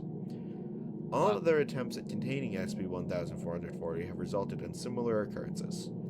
Addendum: SB-1440-A. The following is an interview conducted with SB-1440 during the 4th attempt to contain it, on Area 142. The log was being stored on a remote server, hence its survival. I'm just going to read the addendum real quick. SB-144-B. Due to the growing size of the human population and its rapid expansion into previously empty areas, SB-1440 attested during its 5th containment that it is becoming increasingly difficult for it to avoid contact with humanity while still adhering to its compulsion. Analysis of the subject's traveling pattern is continuing as our efforts to find a permanent containment procedure. Show log. Interview. Log 1440-7. Interviewer, Dr. Redacted. Interviewed, SCP-1440. Forward. Following the arrival of SCP-1440 to Area 142, personnel began complaining about severe headaches and nausea. In the next 2 days, 3 of the 4 on-site water purification filters broke down. Area 142's hangar collapsed, causing the deaths of multiple airmen and Dr. Redacted, previously in perfect physical condition. Suffered a complete collapse of both kidneys and both lungs simultaneously. Ugh. Work. Begin log. Who's taking who? I can do Mr. the SCP. Okay, cool. That's You know what I was what, yeah. hoping for. Good afternoon. I think we need SCP. someone with acting chops to cover this one. He doesn't realize I've infiltrated the VC. Huh? Oh yeah, you've been here for a while. Yeah. When A while now. You've been talking, so I didn't want to wanted- interrupt. That's I saw when they popped in. You were having fun. The moment you finished the article, had I realized this was an interview, I was going to yell loudly at her to leave. Damn. Top of my lungs. Alright. Begin log. Good afternoon. Okay, sorry, ad break just popped up and I was like, wait a minute, is that like actively now or is it in a minute? It's in a minute. Spectacular. Alright, we're good. It's in a minute. It's just the notification that there's one coming. Good afternoon, SCP-1440. And to you, Doctor. Do you know why we brought you here? Of course I do, and applaud you for still attempting to contain me. But since your last 3 attempts, I came to realize you cannot help me. It would be best if you let me go for your own good. The first brother is already standing behind you, Doctor. You had best hurry. You mentioned these brothers before. 3, if I recall correctly. 3, aye.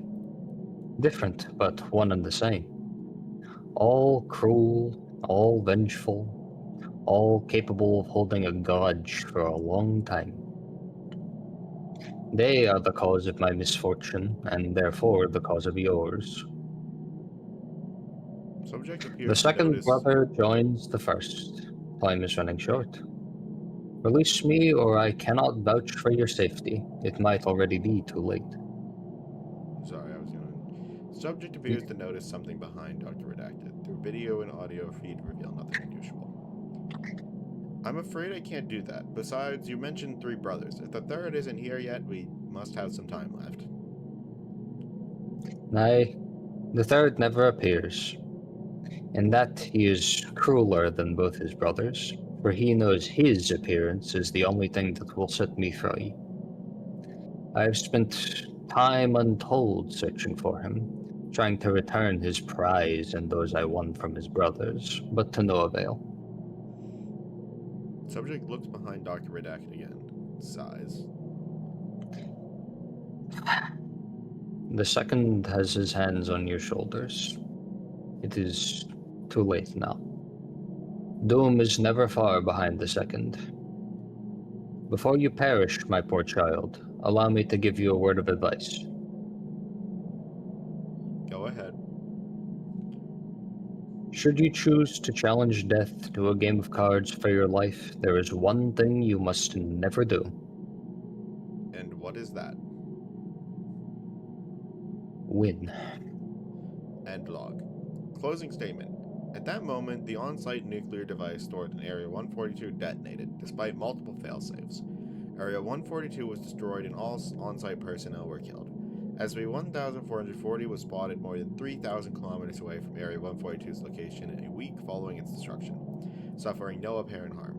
After 3 additional containment breaches, attempts to contain SCP-1440 have been suspended indefinitely. Addendum. So yeah, that was absolutely War's doing. Yeah. Also, you read that already. Did I? Yeah, I did. You're right. Oh. Don't win. Okay. Do not win. To win. Do not pass go, and for God's sake, do not collect $200. Fuck the brothers game. I hate the brothers game. Collect's favorite sword. Third favorite The sword. poop Oh my sword? god. Oh my god. The poop Wow. sword. No, that's mud. Oh, okay. It's all you, Bart. No.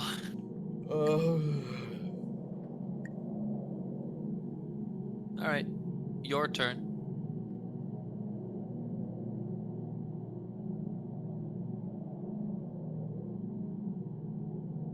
Fourth person, you're up. Get to it. Lauren, What? you're reading this Alright, one, right? get to reading. No. Shame, I wasn't asking. Go Man. on, it's about a funny. Oh, this might actually be longer than Yeah, no, I had a feeling. initially thought. All It's right. him. It's him, Sword Boneman. Holy shit. Item number SCP-287. Object Class Safe. Special Containment Procedures. SCP-287 is stored in a climate-controlled secure locker in Site-22 in order to prevent additional deterioration. At this time, no additional testing is required, but may be approved by Dr. Sigurd Olafsson. Sources of electricity are to be kept away from SCP-287's locker at all times. If testing with SCP-287 is required, insulated gloves are to be worn to prevent accidental discharge into the hilts. SCP-287-1's remains are to be kept in storage until further notice. Research requests for SCP-287-1 can be routed to Dr. Zardian and are restricted to Level 4 personnel or Level 2 personnel of the Exobiology Department. The description. Yes, thank you, Helix. That's just another recipe. Yeah, we're going over into that. Blonde beard crew. Incredible. Description. SCP-287 is a Viking arming sword, measuring 78 centimeters from pommel to tip and weighing 1,077 grams. SCP-287 is in a state of significant decay due to exposure to outside elements for anywhere from 900 to 1,100 years. SCP-287 was found in redacted Iceland, along with several written records. See Discovery Log. SCP-287 is comprised primarily of iron, with several potentially anomalous components incorporated into its structure. Several of these materials have been detected by Foundation probes traveling within extrasolar regions from our galaxy, as well as probes which redacted. Carbon dating has placed SCP-287's creation to around the early 10th century CE. Samples of exoplanetary metals and materials have proven to be more difficult to date, and analysis is ongoing. SCP-287's anomalous effect can be observed when an electrical current is applied through the metallic portions of the hilt exposed just below the guard. These exposed elements are in a noticeably better state than the iron portions of SCP-287. SCP-287's internal components will begin emitting several frequencies of EM radiation and varying sounds invariably described as distressing by research and staff test subjects. Radiation produced by SCP-287 causes all humans who are exposed to it to experience acute audiovisual hallucinations and severe headaches. SCP-287's specific hallucinations takes the form of translucent human-like figures in the immediate vicinity, invariably outfitted as members of an armed force. Oh, ads. That's Okay. true.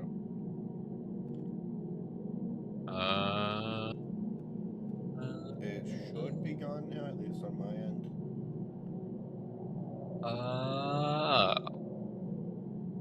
Well, not on my end. It just appeared. Man, you're bad at this, Helix. I literally can only tell you what Twitch tells me. Man, Helix, Twitch is bad at this. It's good for me now. Actually, I just realized. Hopefully, no one's been like messaging on YouTube because I completely forgot to actually have that open. Man, Helix, you're bad at. It's because I No, it's- can't have two things on the monitor at once, and I get a lot more people on Twitch, so I just miss YouTube a lot. To be fair, ever since I started streaming on YouTube, I've got like maybe 2 messages in it. It was me. It was not me. Alright. The armaments and armor worn by SCP-287's hallucination varies by subject, with a general trend towards the individual's perceptions of what they would consider to be modern armaments. Testing with animals, as well as non-anomalous EM fields and sounds of the exact same frequency, do not produce the same effect in any combination of cases. Higher amperage currents have increased this effect to a maximum of 437 individual hallucinations. See document R27-287 for specific amperage/count levels. Further testing was deemed unnecessary. SCP-287-1 is believed to be an extraterrestrial organism found in the same location as SCP-287. The exact origin of SCP-287-1 is unknown at this time. Full report on SCP-287-1 can be found in document R27-287-1. See Addendum B for a partial report. Helix, if you would. Sorry, I completely zoned out this entire article. Yeah, I noticed.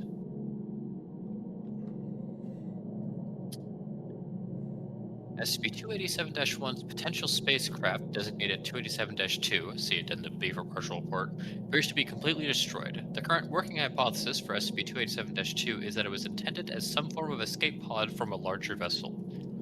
Okay, Discovery. can I get like a rundown of what this was? I've gone back in on like Ah. radioactive sword. I think. Sword that causes hallucinations of soldiers. Oh, okay. Yeah. Yeah, no, so depending on like the intensity of the EM that it emits, it can produce more hallucinations at any given time. And it's always like modern equipment to the wearer, and it doesn't work on animals, obviously. So, it's neat. Cool. Got it. Okay. All right. Anyways, let's see, where was I? Right. Discovery. SCP-287 was recovered from a burial mound outside of Redacted Iceland on January Redacted of sometime in the 2000s. Fuck you. See Addendum A for details. The remains found within the tube proved to be non-human, and the Foundation took custody of SCP-287, and the remains were designated as SCP-287-1. SCP-287-1's remains are skeletal and are humanoid, though significantly different from the human skeletal structure. Additionally, several written sources were found within the tomb and acquired by the Foundation. Dr. Sigurd Olafsson was consulted to help translate the writing, which is attached below. See Addendum A. Prepared by the Department of Terra Linguistics. The discovery of SCP-287 was predicated upon reports about ghost soldiers in an area outside of Redacted Iceland. A recent storm had struck the burial mound containing SCP-287, sending current into SCP-287 through a crude lightning rod made of iron. The hallucinations created by SCP-287 affected an amateur film crew. The crew informed local authorities and Foundation information gathering subroutines flagged these reports as potentially anomalous. Keywords: ghost, specter, crazy, kids, hallucination, and a double correlation factor of gamma 6. Class A amnestics were administered to all witnessing parties, and the burial site was declared as a heritage dig site through a Foundation shell corporation. Within the burial mound, Foundation agents discovered SCP-287, SCP-287-1, and additional written materials dating back to the early 10th century CE. Transcription was created by Dr. Sigurd Olafsson. Unintelligible sections are most likely proper nouns with no direct translation. One second.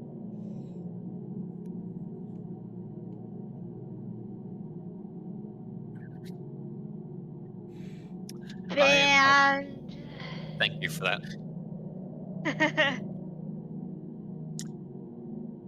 I am Helvor Skedison, Skald of Unintelligible, and I have been trusted with the tale of Thor's champion, the Meteor Lord.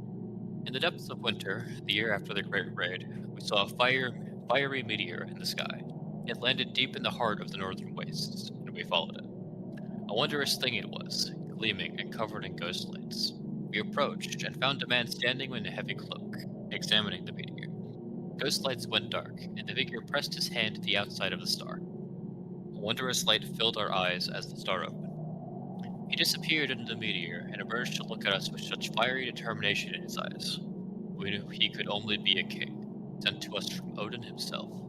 He would protect us from the raids, and we would know prosperity again. Our prayers had been answered. Daily did the elders of our village come to his resting site, but his own tongue was blessed only to speak the languages of the Aesir. Weeks passed, he learned of our language. When he learned of our plight, he appeared to grow angry, and charged back to the meteor to fashion himself a mighty weapon with which to defend the village. Weeks later, he emerged with a sword in his hand, gleaming and mighty. He held it aloft, and his power was made manifest.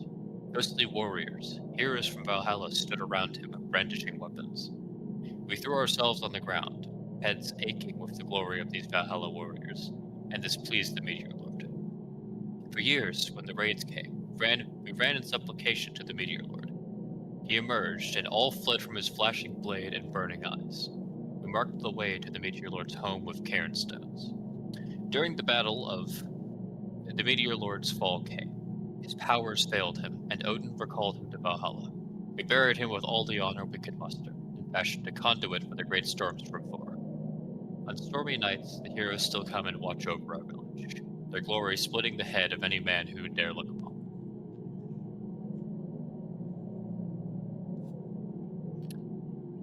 prepared by the That's kind of sick. What the fuck? I mean, yeah. Listen, Nordic shit goes hard, generally speaking.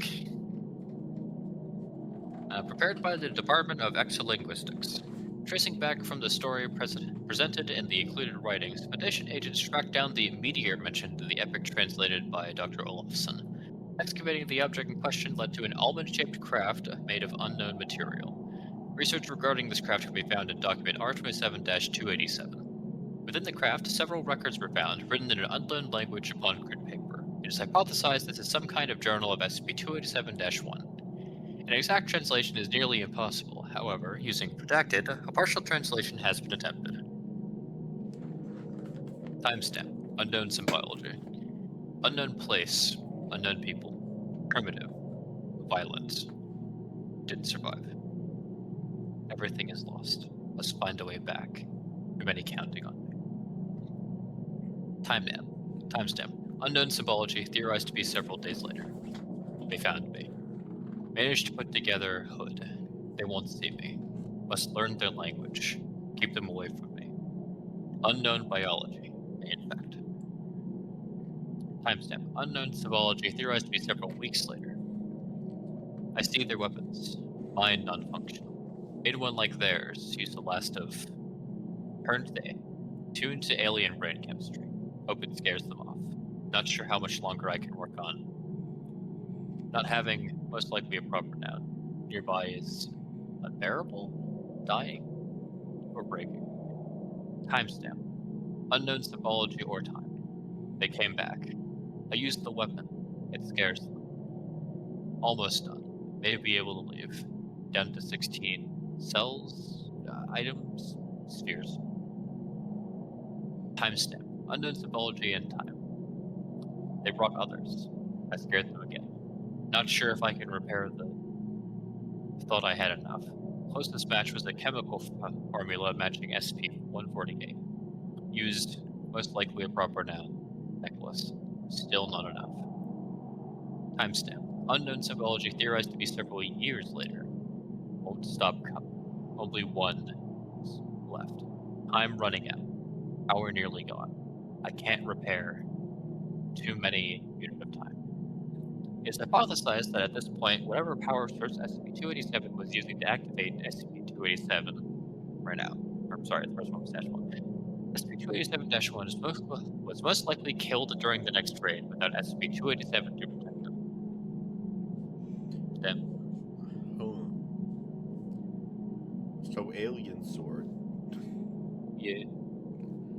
I like it. Yeah. It's a simple concept. I like how we get the POV of like the villagers. It is- and then it his is nice that we POV, get where it's both. Like these fucking weirdos keep showing up to my house. Like I keep The scaring them wall. away, but they won't stop leaving. And then from them, they're And like, then the God wow. King protects My us God! from the...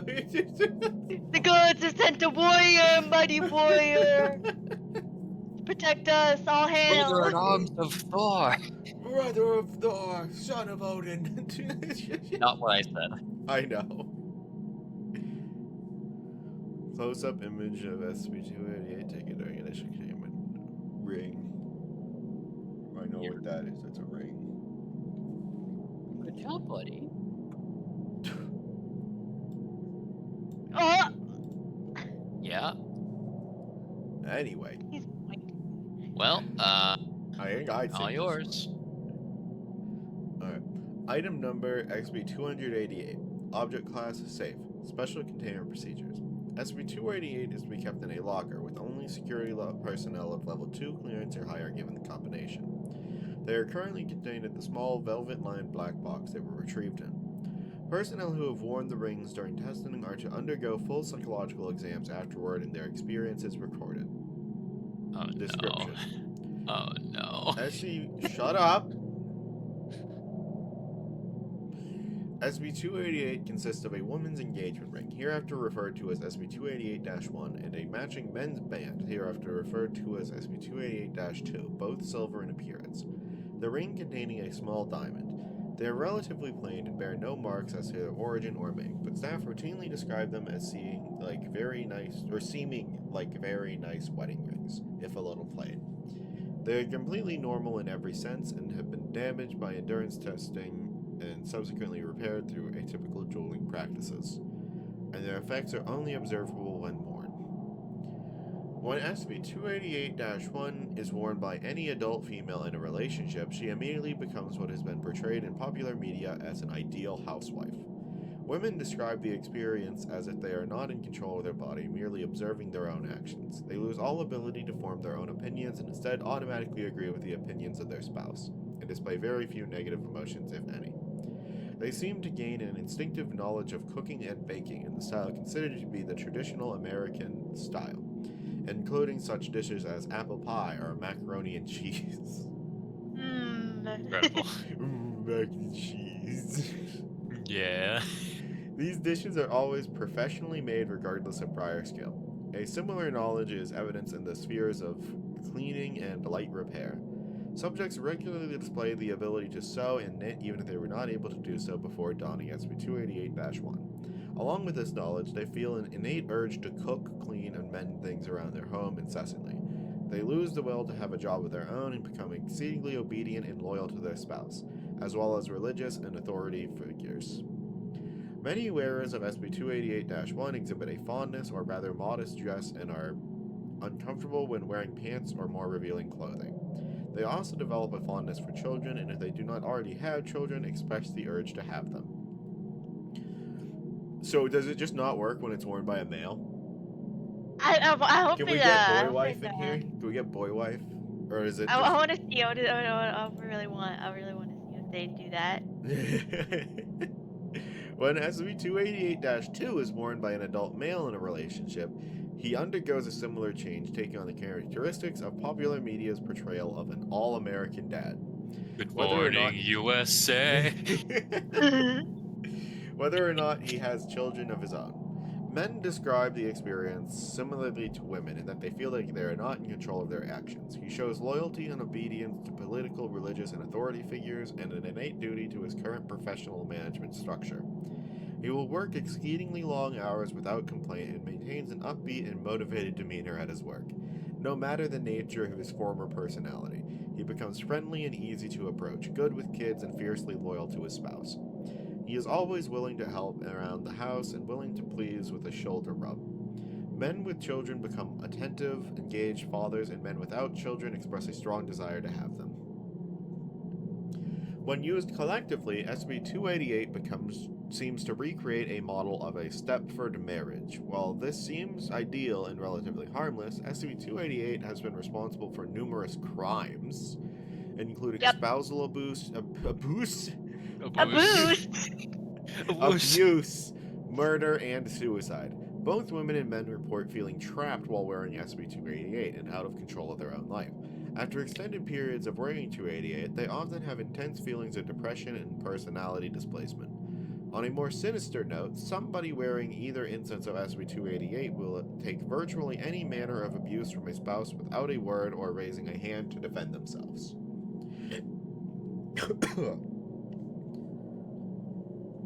Ugh. One moment.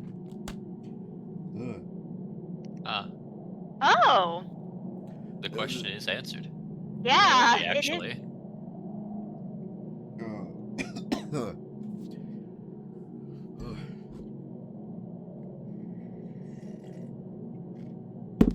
Rose dying. Do it below the mouth. Yeah. In transsexual, transgender individuals, the ring appears to react to their gender identity. Therefore, a transsexual/transgender individual designed a male at birth would react to a female ring, rather than the male ring, whether or not they were pre- or post-gender reassignment surgery. Homosexual subjects are affected by their actual gender. A male homosexual will not react to the female ring, just as a female homosexual will not react to the male ring. More testing upon sex and gender is pending. God damn it! They didn't say anything about, No male wife for you. Nah! End of story. Die. Wah! The potential for SCP-288 to create a domestic slave proves disturbing to some and seems useful to others. and I records show bet. that this has been used in such a fashion before. See Addendum 288-A. What? I fucking bet, yeah. Preliminary testing of SB-288 has proved inconclusive. The rings themselves display no physical anomalies compared to a normal Redding ring of similar type. It is theorized that the rings profile their subjects mimetically, drawing on the experiences present in the subject to influence their behavior upon activation. This theory is supported by SB-288's ability to differentiate subjects based on their self-perception of gender rather than their physical sex. SB-288 was discovered by Dr. Wrights in Redacted. Thankfully, her boyfriend grew wary of her extreme mood changes and called the emergency SB contact number she had left for him, delivering SB-288 into the Foundation's hand. That's very nice. Oh god, it's like she just bought it out of a fucking pawn store or something. She bought it off Just of like, fucking ugh. Temu. She got the Temu wedding ring. Don't ever buy no wedding band off Temu, bro. I like that though. That her just like casual that is boyfriend was really like, "Hey, nice, you're I not like that. acting normal. Why are you being like so Stop. convenient?" Stop. Not good. I'm just glad I got suckered into it before somebody else did, even if it was horrible. Dr. writes. It should be noted that both instances of SB-288 resist being separated, and wearers may feel compelled to buy or even steal the rings in order to keep them nearby. Wow. Addendum 288-A. It has been revealed through extensive backtracking of SB-288's history that it has been associated with upwards of 25 instances of homicide, between 13 and That's it? 15 suicides, and 2 reported cases of spousal abuse. I did it again. That's it? Abuse. I know that's the word. I don't know why it keeps coming out as abuse. Oh, it's a boost. It's a boost. I don't know what you're talking about. It has regularly really low resurfaced number. in pawn shops across the United States for at least 80 years, though all attempts to track it past the early 20th century have failed to reveal further evidence. It was just a fucking Rick Harrison, dude. Best I can offer you is $20. Let me call in an expert, and he calls in the fucking SCP Foundation. the expert says $5. Yeah, this is a genuine article of mind-altering wedding rings. They can go anywhere from like $2,000, $5,000 in the black market. You see, I'm incurring a lot of risk here. I could give you like $20. I like to imagine it's Dr. Bright with a mustache on.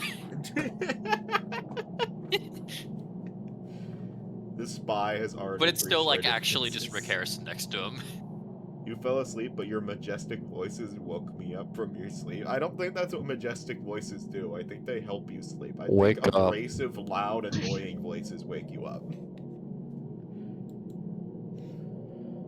Oh, this one's really short. Lauren! Bruh. It's got hematite in it. Oh shit. You love hematite. Alright, let me at it. I do actually like hematite.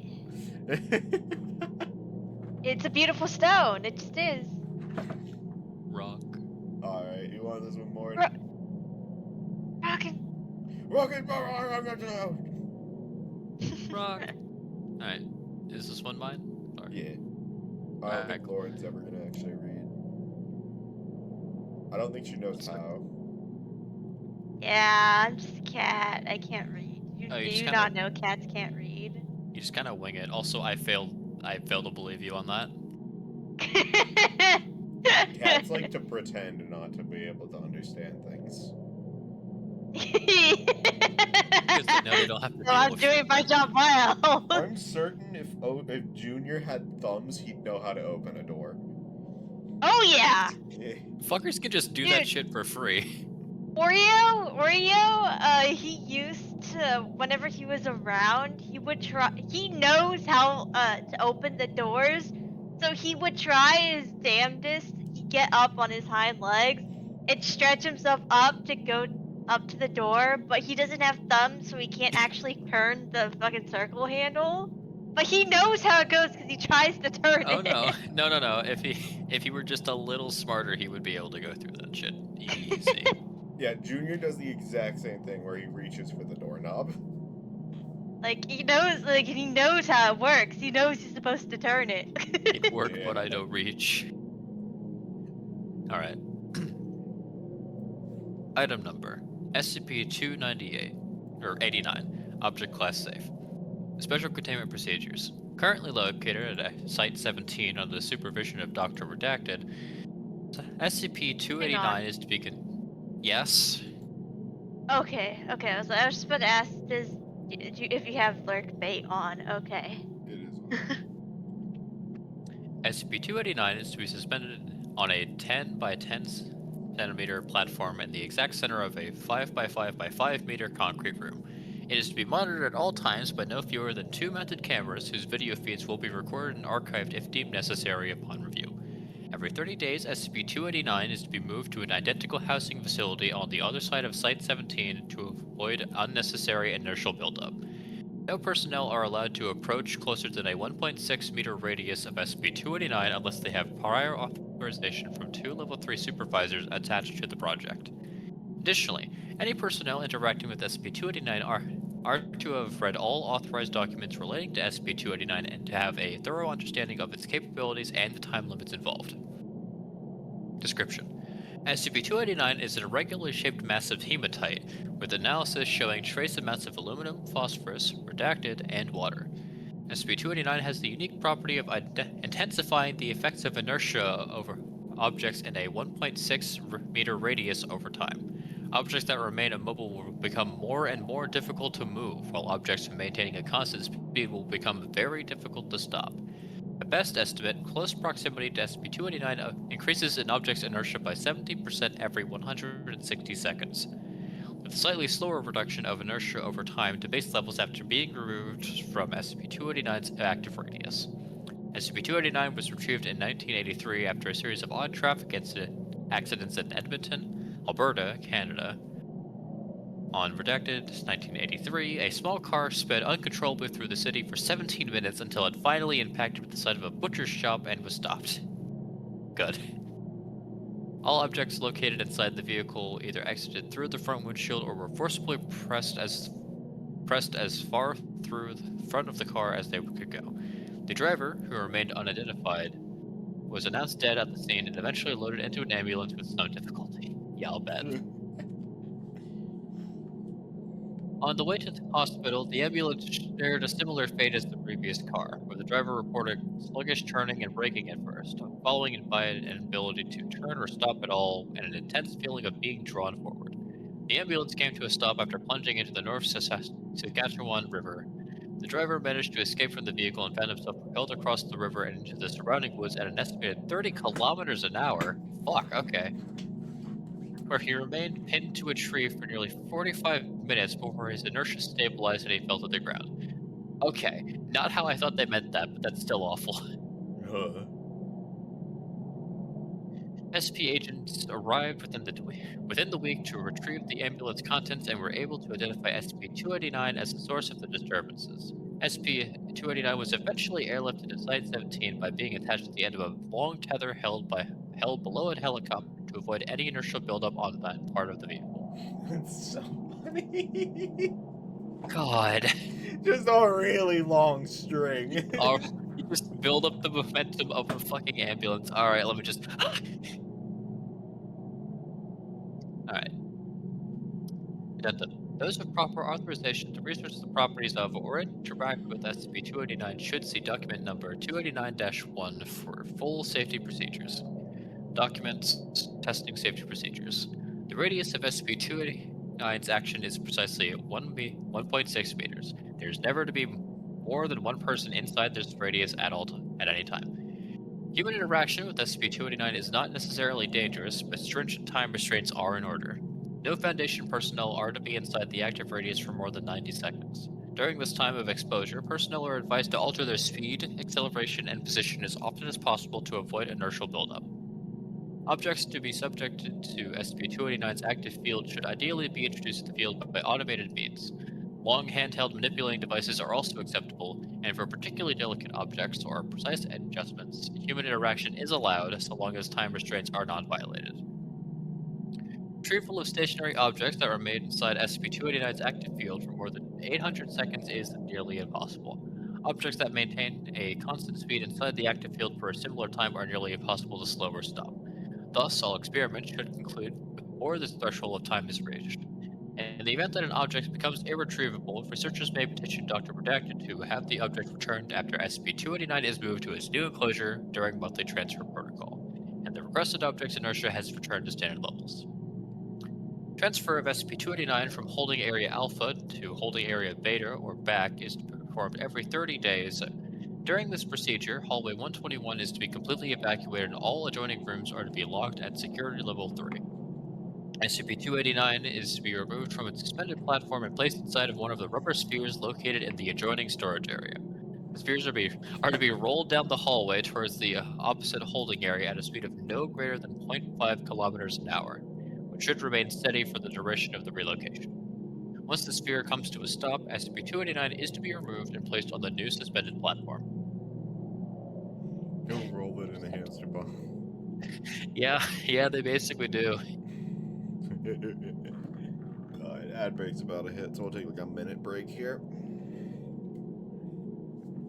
Another really short one.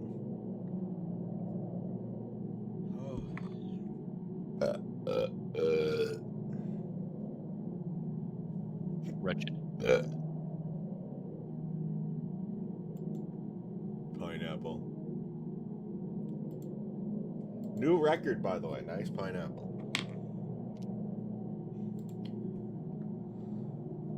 We're missing 2 things. Apparently you caught one. I think we were missing 3 the last time I could check.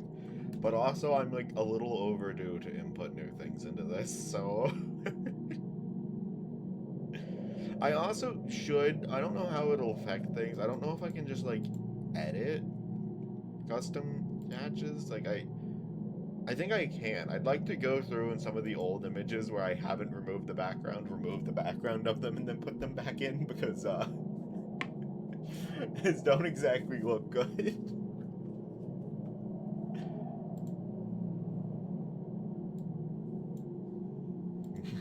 Good job. Xenomorph.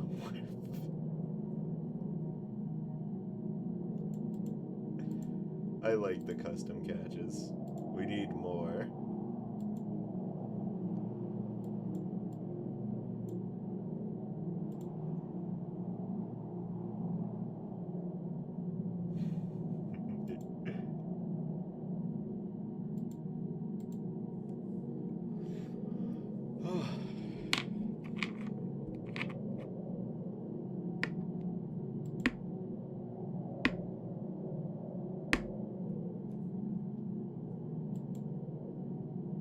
Would you like to take this one, Mord? Since it's another really small one. Sure. I think there was an SCP that is a talking fish and it's apparently a gentleman. You're talking about one of the little misters. Let me just specify SCP, actually. There he is. Yeah. He's kind of chill. DJ Cactus! Oh, just DJ I Cactus! fucking know it.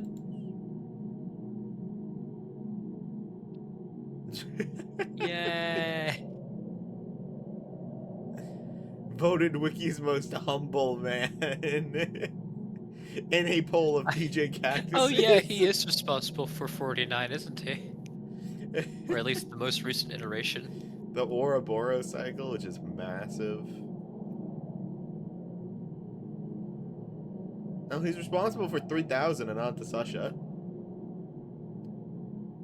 The Demon Hector in the Dread Titania was really good. I loved watching a video on that. Here. Oh boy, okay.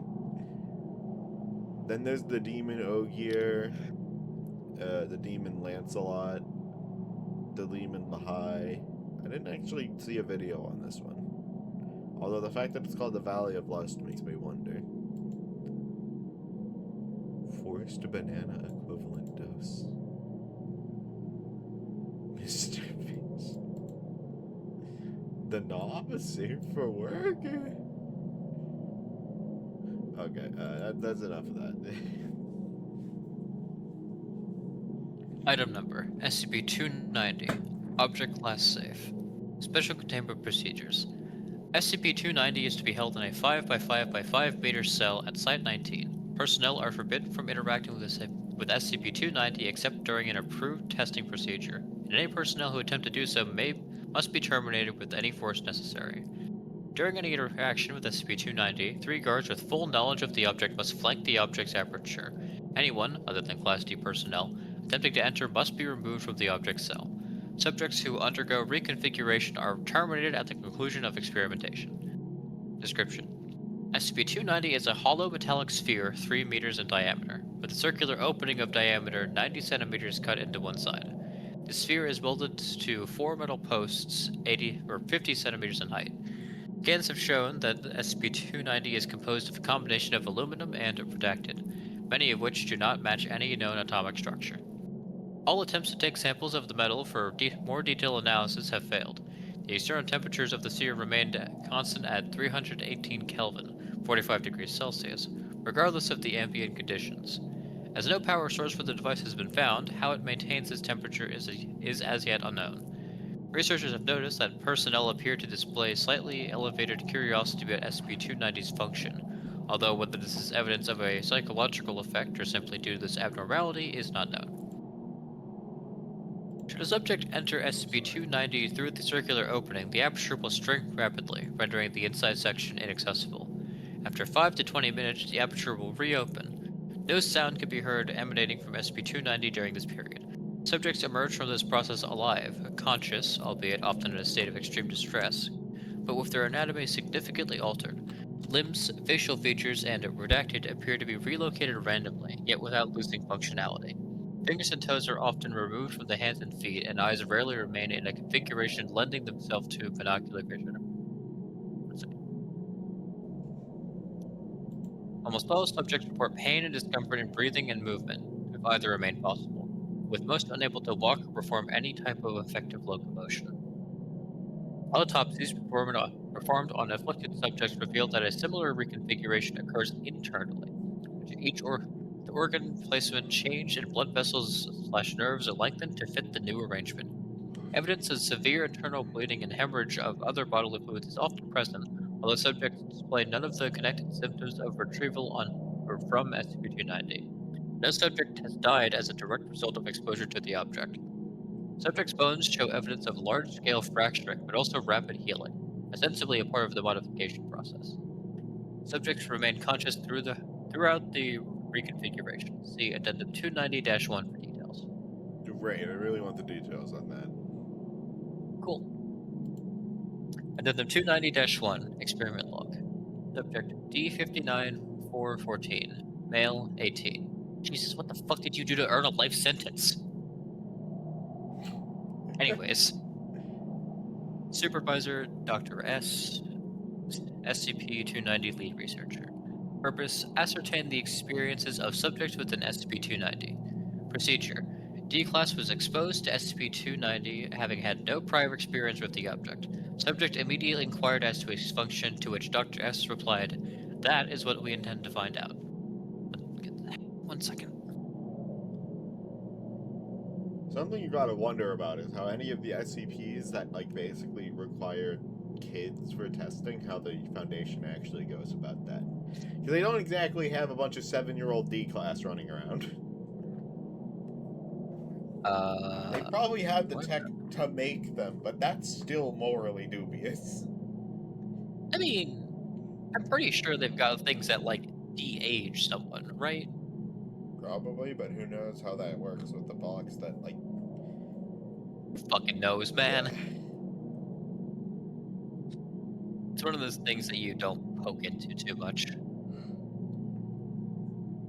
Alright. After several subsequent inquiries from the subject were rebuffed, the subject was provided with an IR-sensitive video camera in order to enter the object. Subject complied without resistance. Aperture reopened 17.4 minutes after closure, and subject and video camera were retrieved. The video camera was heavily damaged during the experiment due to the subject's violent convulsions. and around 65% of the footage is unintelligible. And no shit.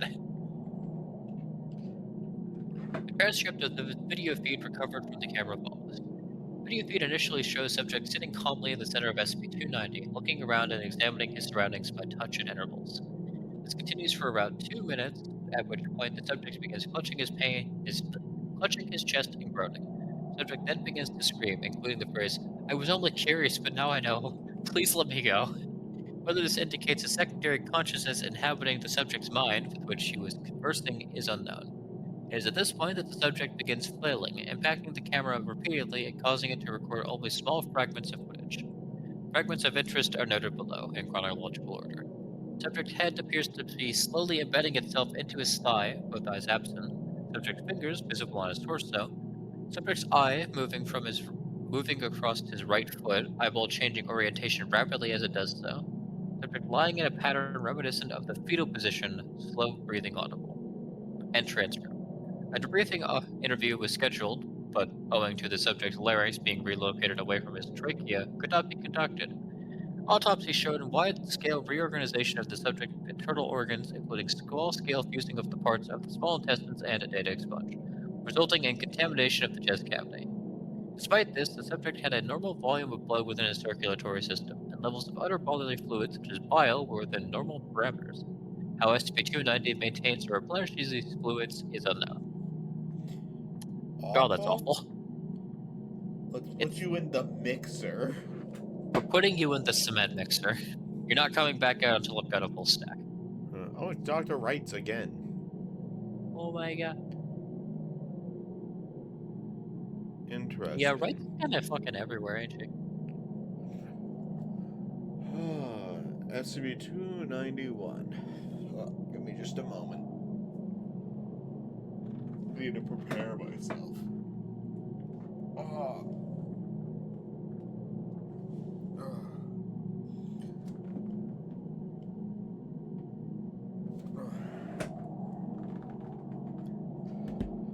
I could use an app.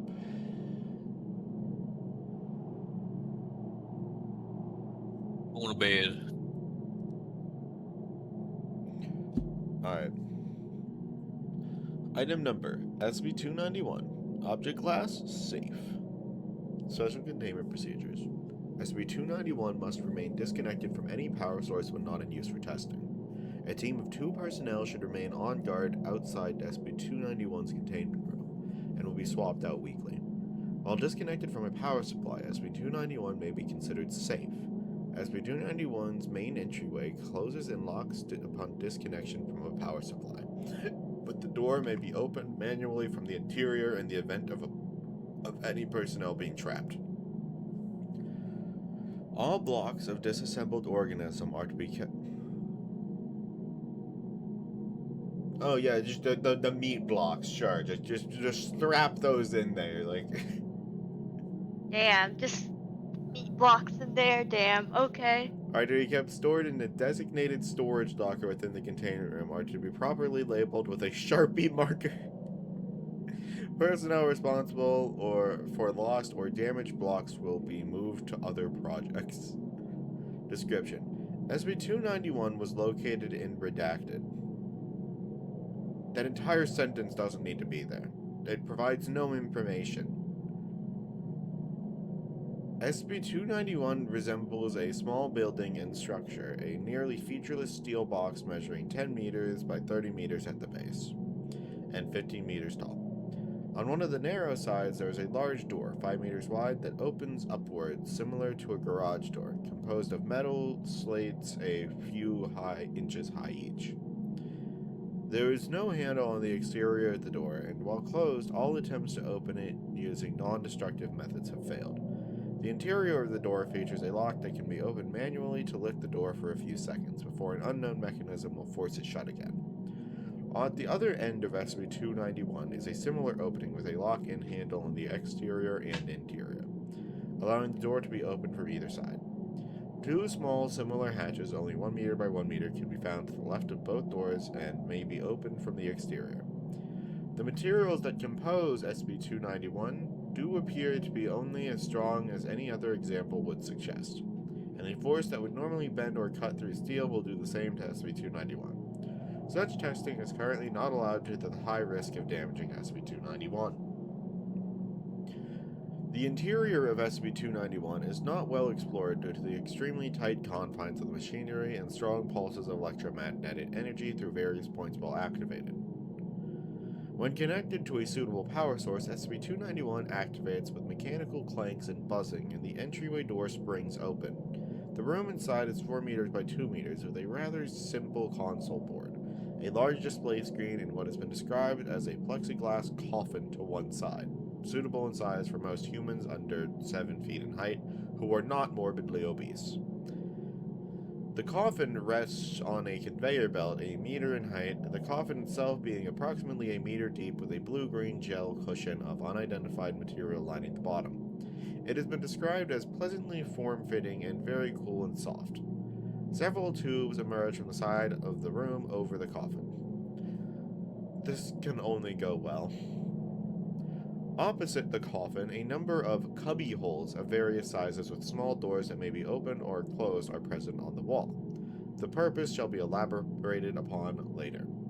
When a living animal, human or otherwise, is laid in the coffin, dead organisms, organisms with a mass of less than 1.6 kilograms, and groups of multiple organisms trigger no reaction.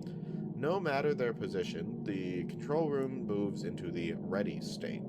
In this state, the display screen shows a scanned grid line image of the organism in the coffin, and the buttons on the console become operable. Some of the smaller buttons will trigger different effects in the displayed image, such as toggling the skin and muscles of the display on and off, and revealing certain organs and organ systems, whether in real time or frozen depending upon more settings. There are no words, numbers, or symbols on the display, or any of the buttons, and all the buttons have 2 settings, on, in which they glow, and off, in which they are unlit. Various combinations produce different effects, and Dr. Wrights has been kind enough to spend time playing with it to work up a crude user's manual. 3 large buttons, visibly different from the controls for the display, are available to the side. Yeah, just fuck around with this thing so we can figure out what the buttons do.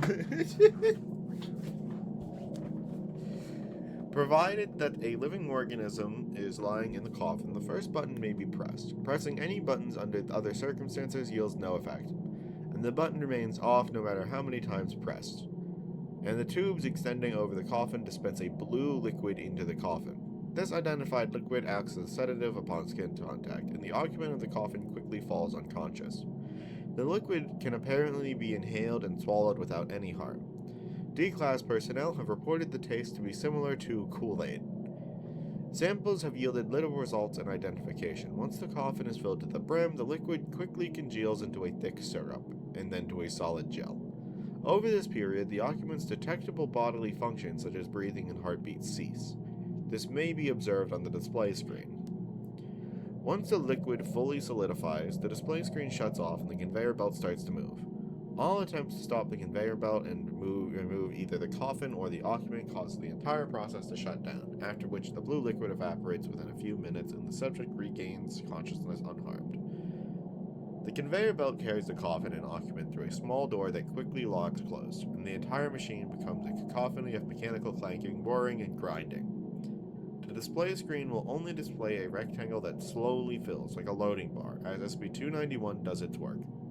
Depending upon the size of the organism, SCP-291 finishes its as-of-yet unknown process in approximately 20 to 30 minutes, at which point the product can be retrieved at the opposite end of SCP-291. The back door of SCP-291 leads to a similar chamber, also containing a conveyor belt similar to the one that holds the coffin in the entryway. There is also a series of 24 cubbyholes or lockers, identical to those found in the entry room. These cubbyholes may be pulled out to retrieve their contents.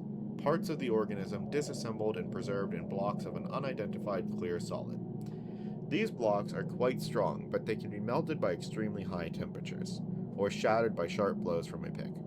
However, breaking the blocks ruins the preservation method of SCP-291 and results in the preserved object being unusable. The rest of the block quickly begins to dissolve into dust after a few minutes. See addendum for block designation. Whole blocks, however, may be stored indefinitely until being reinserted into SCP-291 via the cubbyholes in the entrance room. Each block has a distinct size and will only fit snugly in its designated hole.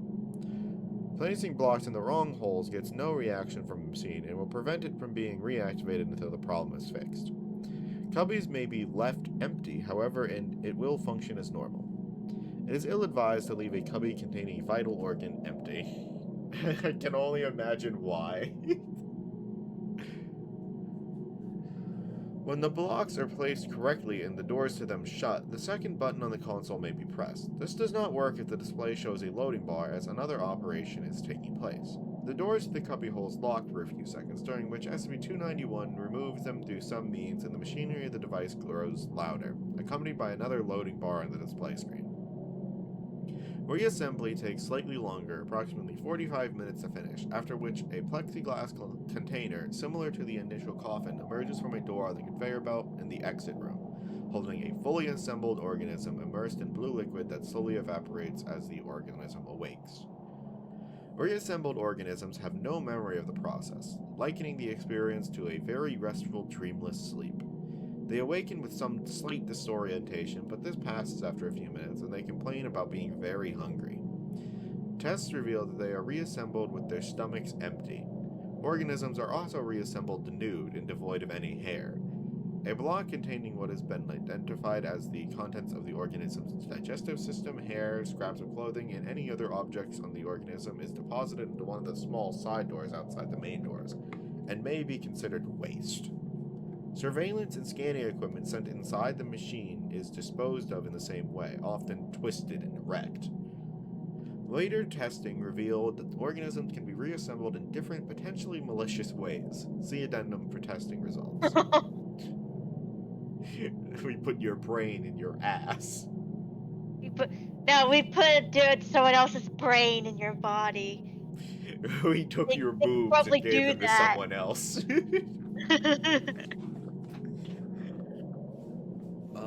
The third button is only to be used should something go wrong. When the production stops and the button blinks, it undoes whatever has been done the best it can and shuts down the whole process while triggering some type of cleaning and reset method. Addendum. Blocks are clear and therefore the organs and body parts contained within may be easily identified and observed. The body is divided up like such.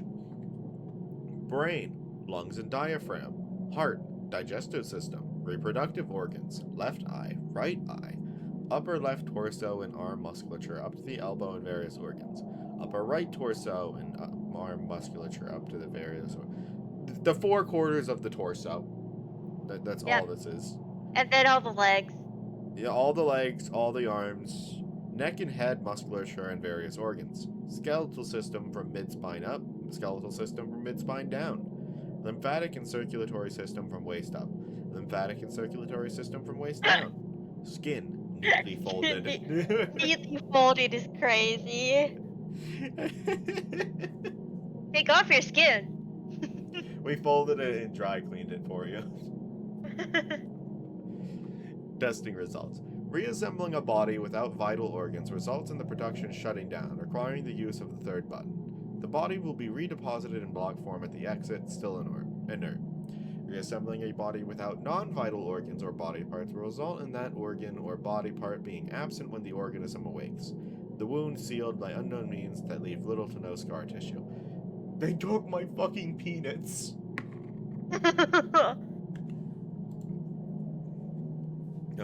Providing a body part for a missing body part will result in said body part being attached to its new body seemingly without fail. It has proved effective for heart transplants, limb transplants, and exchanging skin from one person to another. Oh. Damn. Ugh. Swapping the brains of 2 people results in a complete transfer of that person's personality and memories, and may be reversed, although subjects are very often disoriented for several days and complain of psychological and physical discomfort, like wearing shoes not quite the right size. That makes sense. Swapping body parts between different species has yielded mixed results. Dr. Wright has suggested that testing continue, and the request is pending. Only 3 successful cross-species transfers have occurred out of the 20 tests performed so far. 01. A cat's left eye was swapped out for a human's left eye. The subject could use the eye fully, and mentioned that they had felt they had adapted to it rather well.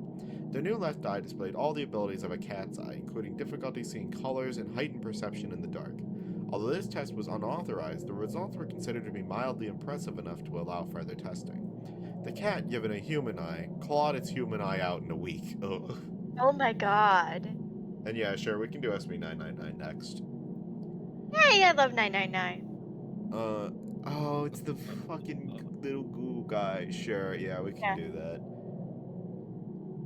Test 7. A human's brain was successfully transferred into the body of an English Mastiff, reportedly thanks to the dog's large skull. He requested to be transferred back to his human body as soon as possible, though the Mastiff in the human's body learned to walk upright within a few hours and was disassembled again after an incident involving the humiliation of a female doctor. Yep. Okay. Oh. 16. A female D-class personnel had a reproductive organ switch with those of a pregnant Labrador Retriever. Why did you do that? I didn't need to hear that. Why I mean, would... can you carry it? Could you give birth to the fucking puppies? What the fuck? Is that why? That's definitely Ugh. why. No tests involving SB291 with other SCPs have yet been authorized. Ooh, Like, that'd be interesting. the implications of this one are crazy. Jesus. Put like 96 in there, SB96 Shy Guy, have his brain removed. It probably wouldn't be able to, right? It'd probably start sawing into him and then fail or something. If it could, though. Maybe. It's probably literally the... Ah, my eyes! Literally the last one here. Alright, 99. Little guy. Yay. The guy. You want to read it more? No. Why? Helix, I have been up since 3 in the morning. Oh. Lauren, You were there.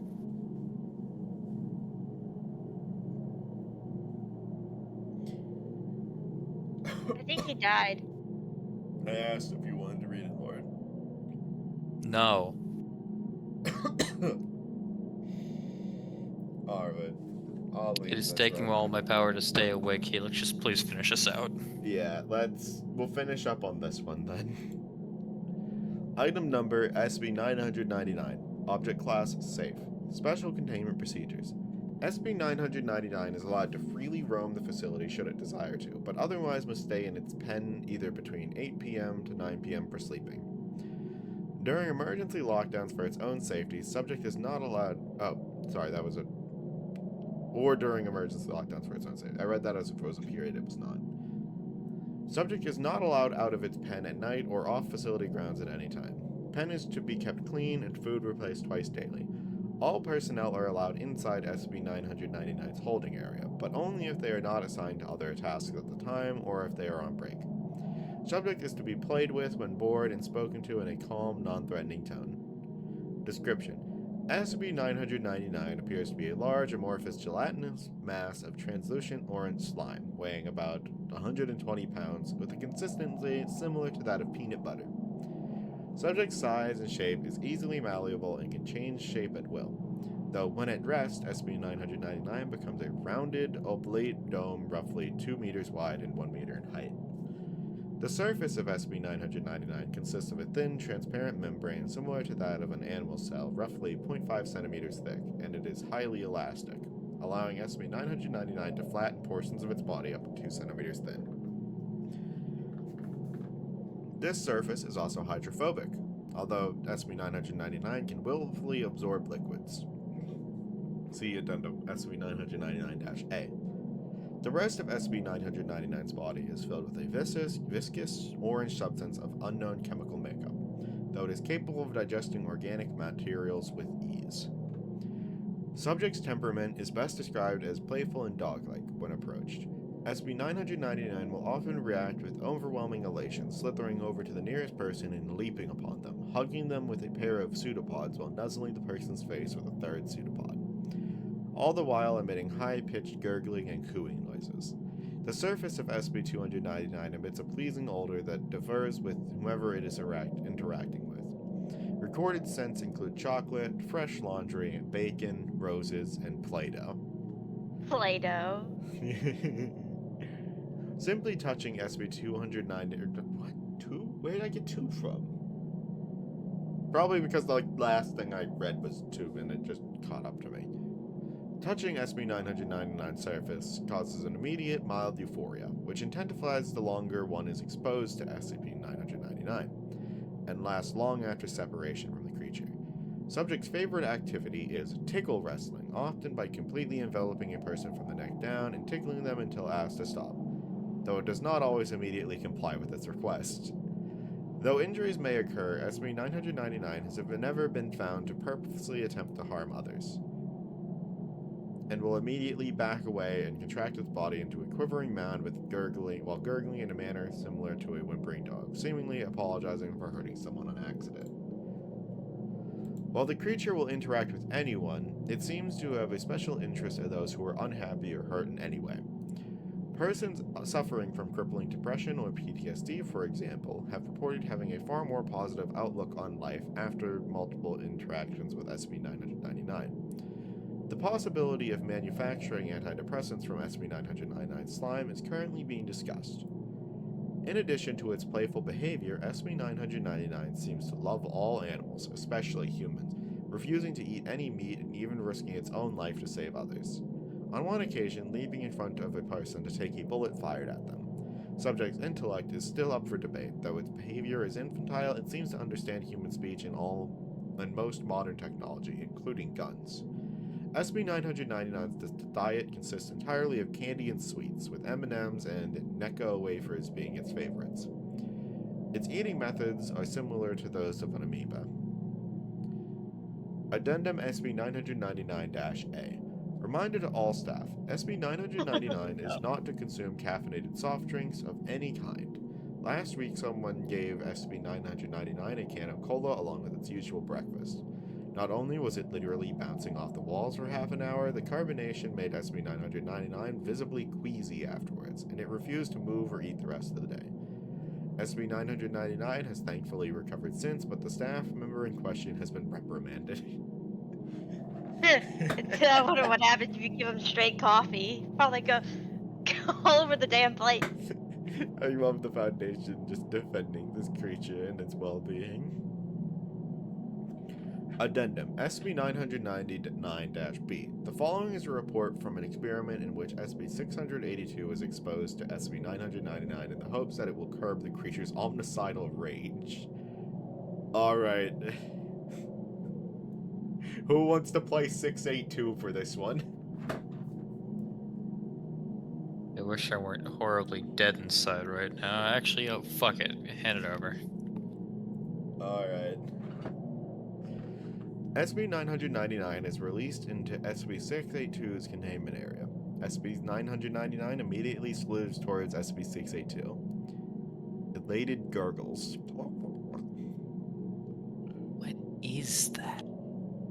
SCP-999 moves in front of SCP-682, jumping up and down like in a dog-like manner while calling out in a high-pitched squealing noise. Ugh. Disgusting. SCP-682 immediately steps on SCP-999, completely flattening SCP-999. Observers were about to abort the experiment when SCP-682 started talking again. What is this? I feel good. SCP-999 can be seen crawling up from between SCP-682's toes, up along its side and around its neck, where it clings on and begins gently nuzzling with its pseudopod. A wide grin slowly spreads across SCP-682's face. Feel so happy. Happy. Happy. Happy. SCP-682 repeats the word happy for several minutes, laughing occasionally before escalating into non-stop laughter. As laughter continues, SCP-682 rolls around on its back, slamming its tail upon the floor with dangerous force. Stop! Don't tickling! SCP-682 and SCP-999 continue to tickle fight until SCP-682 finally wears down and appears to fall asleep with what could appear to be a smile on its face. After 15 minutes with no activity, 2 D-Class personnel entered the room to retrieve SCP-999. When SCP-999 is removed, SCP-682 immediately wakes up and unleashes an unidentifiable wave of energy from its body, all while laughing maniacally. All persons within the rave's range collapse into crippling fits of laughter, allowing SCP-682 to escape and slaughter all on its path. Meanwhile, SCP-999 quickly rescues as many persons as it can, taking them to a safe place to recover from SCP-682's laughter wave. Will agents suppress and recontain SCP-682? Despite the tragedy that SCP-682 had brought upon the facility, SCP-999 has not shown any fear towards the creature and in fact has made gestures suggesting it wants to play with SCP-682 again. SCP-682, however, has stated that feculent little can die. Yeah, I think we know what he's trying to say. Can fuck off and die. Yes, we know who 682 is. It's the understory reptile. You're arguably one of the most famous SCPs. Yeah. Memo from Dr. Redacted. While the test was unsuccessful and ended in tragedy, that had to be the funniest thing I have ever seen. I never thought I'd see the day that I would regard SCP-682 as cute. Please send me a copy of the security tapes ASAP. Well, Lamau. I really like to imagine that the Foundation actively plays that video for 682. Where you're like, ah! Probably not, but But yeah, this is a very classic example of what if SCPs weren't just a murder monster here to kill I'm pretty you? sure it's deliberate with its numbering, because I have to imagine back in the day they were like, oh man, where's this one gonna be? It is you fucking Jago monster, fuck you. He's your Jago boy. Also, it interacted with 682 and there nothing bad really happened, so all things considered. Oh, I forgot that was the current image for it. Actually on here. Man, that looks like it'd be fun to read. Handled by, Oh! Oh. and most importantly, Handled by Agent Redacted. AIA. Personnel Agent. 121212 KAI. Anyway, I'm going to bed. Fuck you. Good night. Goodbye. I'll finish that Arrivederci. That's a video. Now, why did you kill? Nope, wrong.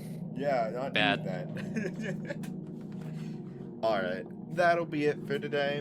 Thank you everybody for Bye. watching. Oh boy.